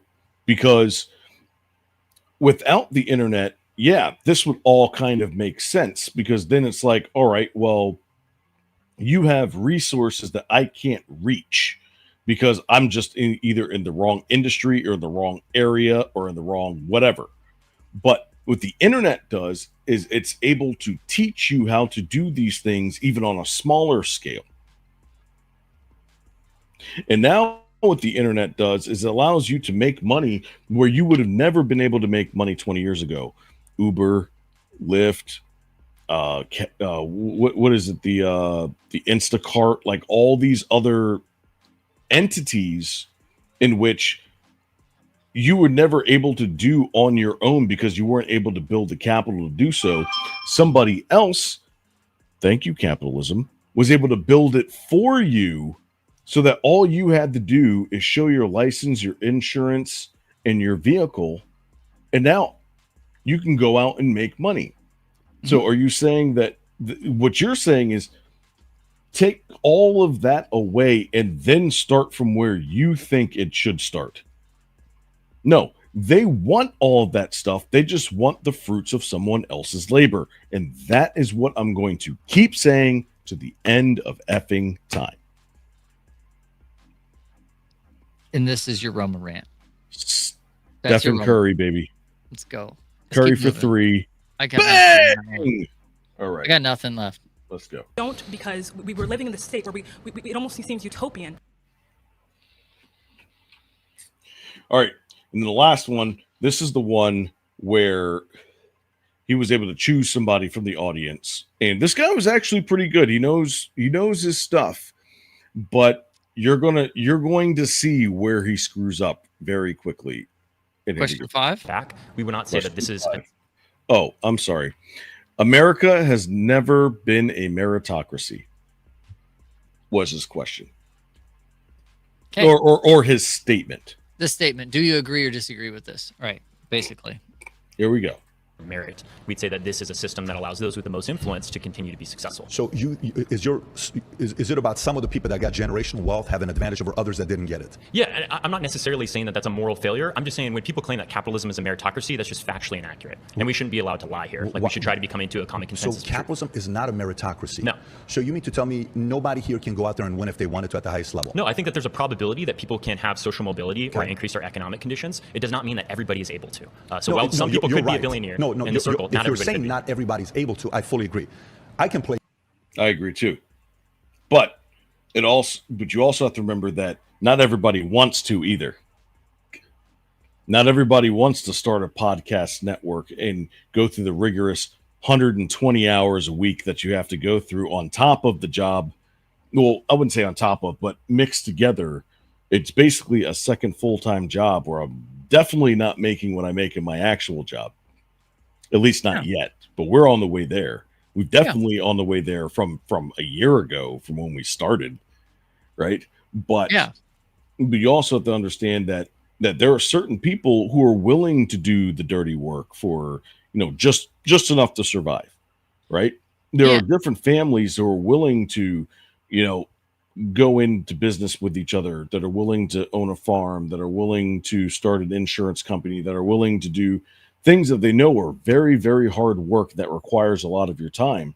And on top of that, there are families that split apart because of the amount of time that you're spending on those resources and businesses and things like that. So I can understand where, there's not really an incentive there, but you have to actually start something in order to have incentive in the first place. Yeah, and there's a difficulty curve, right? The amount of most things that take a long time to put in, like farming. I'm from a farming community, hunters and gatherers and whatnot, right? It takes a while to put things in the ground. And before you can even put anything in the ground, like I want anybody within the sound of my voice that thinks that it's easy to put seed in the ground and water it and grow stuff, try it next spring. And then let me know how it works out. You have to till the ground. You have to remove sod, till the ground. Then you have to figure out, okay, what's even underneath the sod? Is this is this some kind of like hard clay thing that I'm going to have to work and go get topsoil? Am I going to have to figure, there's a lot that goes in. If you have ground that's never been worked, you're going to have to really work it. But ground that has been worked for generations will produce fruit and produce crop year after year, so long as it's maintained. And that's the thing, is these people don't understand. I mean, we have people that, and it's amazing that this comes out of the left, because traditionally, when I was, we're 90s kids, when in 90s, it was like lefty kind of Democrat people that were all like, barefoot, put your feet in the dirt. And, they had a green thumb on every single digit of their hand. And they were all about natural, getting back to nature and stuff. And now it's like the lefties are totally devoid of all of that. And it's like the middle right. It's the middle right wingers here that are all like, we've been farming and getting out in the woods and shooting deer and putting meat on the table. And I got. What do you think I did last weekend? Right. You sent me pictures of you guys shooting guns and getting some of that therapy in. I could smell the gunpowder from out here in the middle of the woods. And I was out there four-wheeling and stuff. Like, those, it's the irony is like, there's been they talk about the big flip with the Democrat and Republican Party from, when it comes to like racism and all that stuff. They flipped like 5 times and like all this other stuff. Yeah. The big flip in our generation is people that understand how nature works. It's just how it is. And how to survive like on 10 acres of land with a bunch of coyotes and bears and deer and like all this other stuff. Yeah. And the thing is, if everything were to shut down, if the internet were to shut down right now, I'm good. I'm definitely good. Now I probably won't. I'll be good as long as I have a full tank of gas. If I have a full tank of gas, I can get anywhere that I need to get, and I will be traveling at night. Hi, Mom. Yes, that was my mother. I just visited her down our land, having fun. But again, it starts with the past and stops with the now, without the future being involved, and that's where socialism and communism fall apart, is because they're like, oh yeah, everything's great right now, but what about your kids?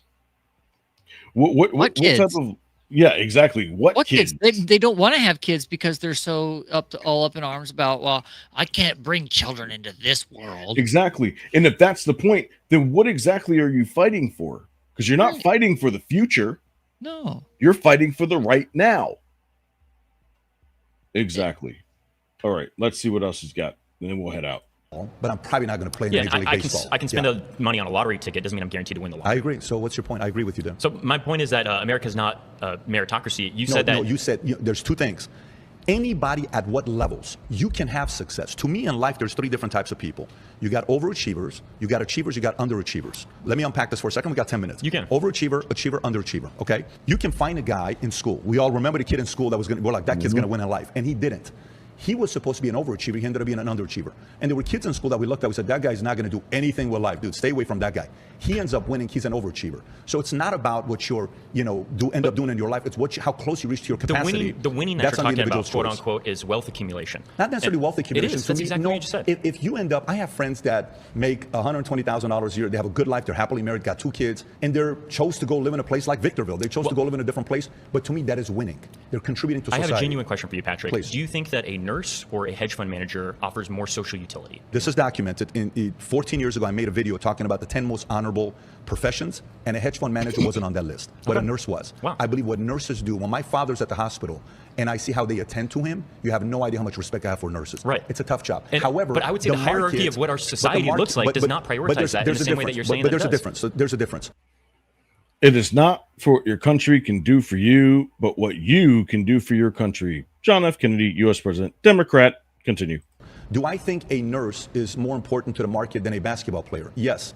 but the market wants to watch a basketball player play, so they pay Steph Curry But $60 we million both a agree year. that America's failing, right? Your last claim was about how America's socialist, and that's a bad thing. I assume that you're saying because of government intervention. Is that correct? Absolutely. So you think capitalism can exist without government intervention? I think you need law and order because there will be abuse if you don't have it. In our insurance company, when I was running the company, I had to make sure there was law and order in there. If you don't have certain compliance, abuse will come in. When abuse comes in, if it's a free-for-all. Are part of those laws like labor laws?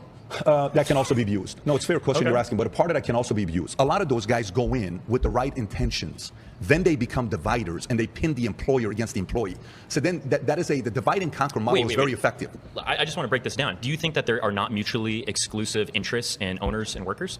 Do I think there's mutual interest with owners and workers? Do you think that they have a symbiotic relationship and when they're trying to achieve the same goal? I like to give my employees equity because if you own equity in the company, you no longer are an employee. You treat it as if it's your own company. So I prefer to give my employees equity, but it's my choice. I don't want the government forcing me to give them equity. I'll give you a story. Do you remember that story of a guy who said, I pay every single one of my employees $70,000 a year? What was this guy's name? I don't know if you remember this guy. This story went viral.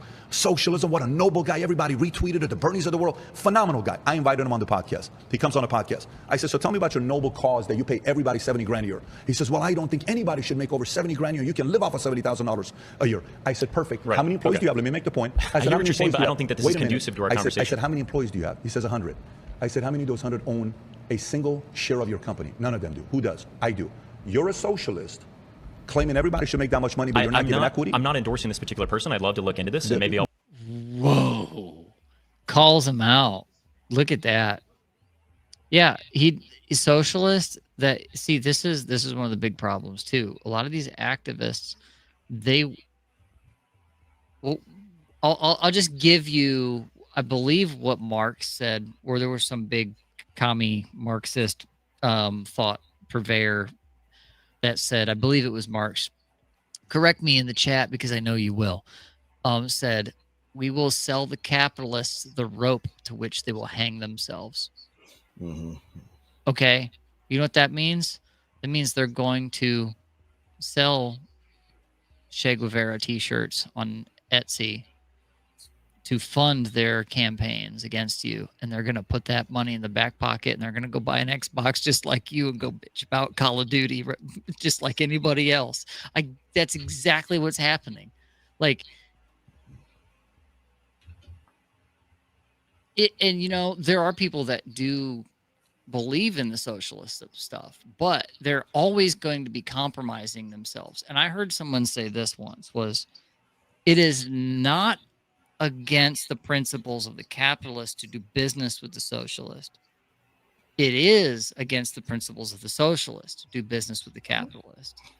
But they synthesize it, go to Hegel, and synthesis, or it's a thesis, antithesis, synthesis. They reconcile the mutual exclusivity of their own ideology by saying, you know what, I'll do a little bit of capitalism because it's going to undermine the capitalist ultimately down the road. And they will drop by drop by drop. They will feed into the zeitgeist of the society through a Che Guevara t-shirt. Hey, that guy's cool. You know, he was a capitalist, you know, or he was an anti-capitalist. He was a freedom fighter. Meanwhile, you know, the guy's really a racist, you know, commie, totalitarian, all the things, right? So they completely undermine themselves the entire way, but they justify it for their ends, which is just the degradation of all things. Question for you. How much money do you think these socialist believers or the faces of socialism make off of capitalism every year? Oh, they make hand over fist. They make hand over fist. There's plenty of them that are out there going, I'll sell USA stickers and meme t-shirts.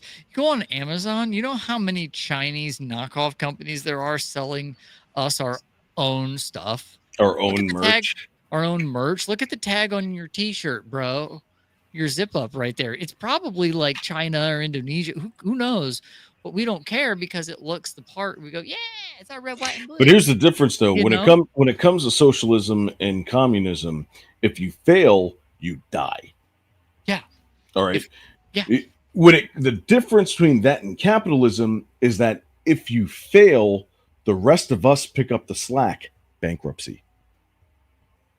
Oh yeah, the We system all implodes on pick, itself. the whole system picks up the slack for your failure. You want to know why?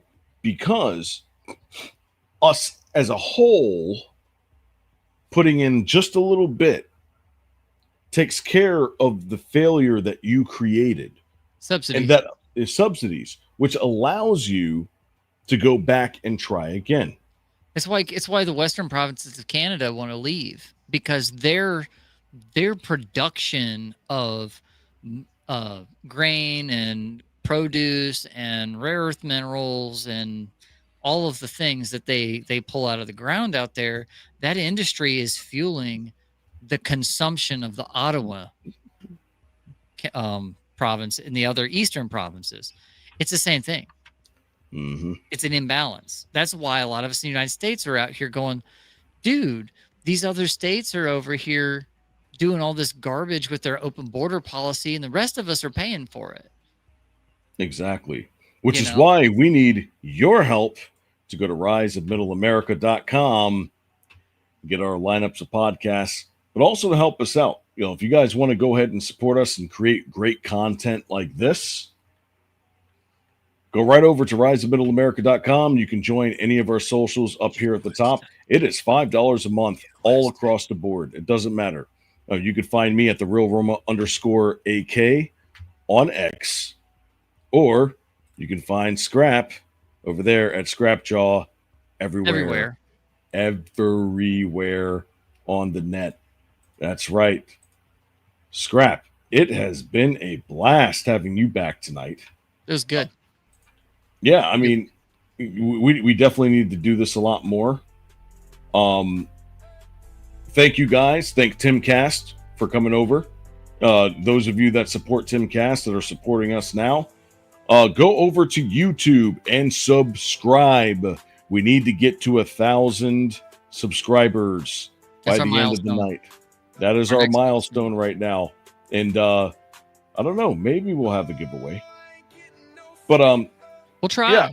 We're looking into like the how to set up giveaways and get merch out there and support you guys and show our appreciation with all of that kind of stuff. We're in the talks with sponsors right now with things that are like, grass-fed beef tallow. If anybody's into that kind of thing, I'm super into that. Super into that, I'm down. We're about to lean heavy into people that we know out of the Discord that have their own businesses and moving, and we're working these partnerships right now to make this stuff happen, to support the content. Stick around, subscribe. There's going to be promo codes. There's going to be all kinds of cool stuff. This stuff is ramping up by the end of the year, and we're going to have it launched. New website, content, things. Everything. We're getting there. It's a slow roll. Don't get us wrong. We're not out here saying, look, we got all this stuff, but we're working on stuff, and we want to let you know we're working on it. We don't want to give you too much and go and let you down, but we're doing it. And so stick around, see what happens, be through the process with us. We appreciate that. Come to the Discord. Stop. 5 more memberships. We just got them. Funkmaster General gifting them memberships. Get them. Thank you. Come get them. Much. This man, you are a blessing in disguise, my man. Then on top of that, just to kind of go through our show. So Monday through Thursday, we've got Sunset Rants, our news show, starting at 9 p.m. Tuesday nights, we have the Drive-In, which is our new pop culture show. That's with T-Bone and with Sarah Riz. Then on Wednesdays, we've got at 10:30 p.m., we've got our sports show, Roma Sports, with yours truly, with Navasa, with Gargi. Finally coming in, helping us out there. On Thursday next week is where we start our conspiracy show with Vashnik. And you have no idea what type of special guests are going to be coming in. It's of course, it's going to be off the chain. Coming to you live from planet Earth. ERF. And then, of course, on Fridays, we've got FAFO Fridays, which is a Rumble exclusive that is 18 and up. And come at your own risk.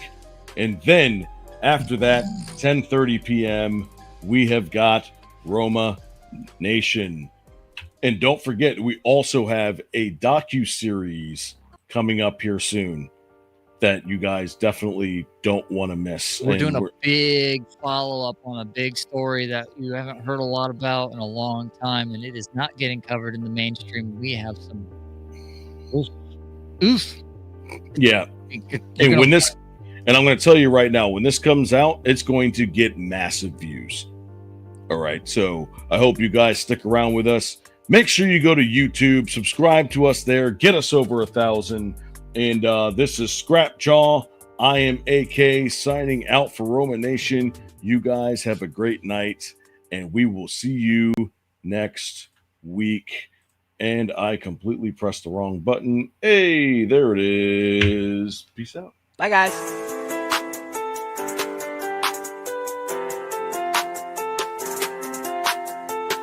Hustle in my veins, no rest, no dream, trying to make a way. Whole team gotta eat. No sleep, gotta keep going. No sleep, till the world know it. No sleep, till the world know it. No sleep, till the world know it. I've been moving like a clock, no stop, no breaks, no rest, no time to flop. Gotta get it while I'm breathing, never taking a loss. See the pain in my eyes, but the vision stay locked. Ain't nobody finna hand me a thing. Came from the bottom, I rose through the rain. Hustle like I never had a meal on my plate. Now we eating so good that the hunger remains. Fast lane, never slowing my pace. Tell them I was built for the chase. Every night trying to double my worth. Put my name in the sky, make it shake up the earth. Oh, I ain't getting no sleep till I touch that peak. Oh, I've been grinding all week. Ain't no stopping me.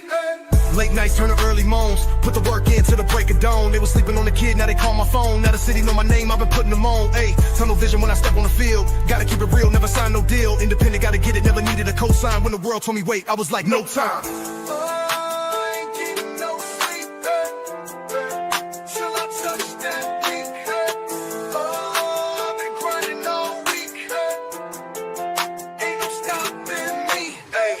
Tell them I was built for this. Every verse that I spit got a hit or a wrist. Never fold, never quit, let them know I exist. Till they call my name and go, let it shine like this. One shot, one chance, I ain't wasting a second. I've been working through the storms, now the sun stay blessing.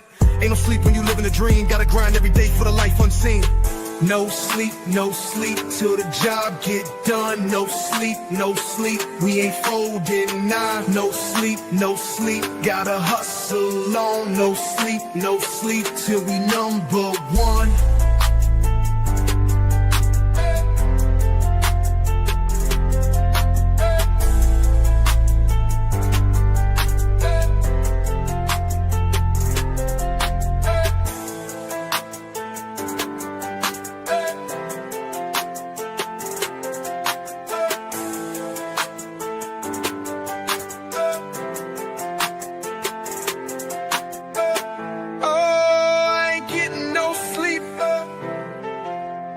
Touch that peak. Oh, I've been grinding all week.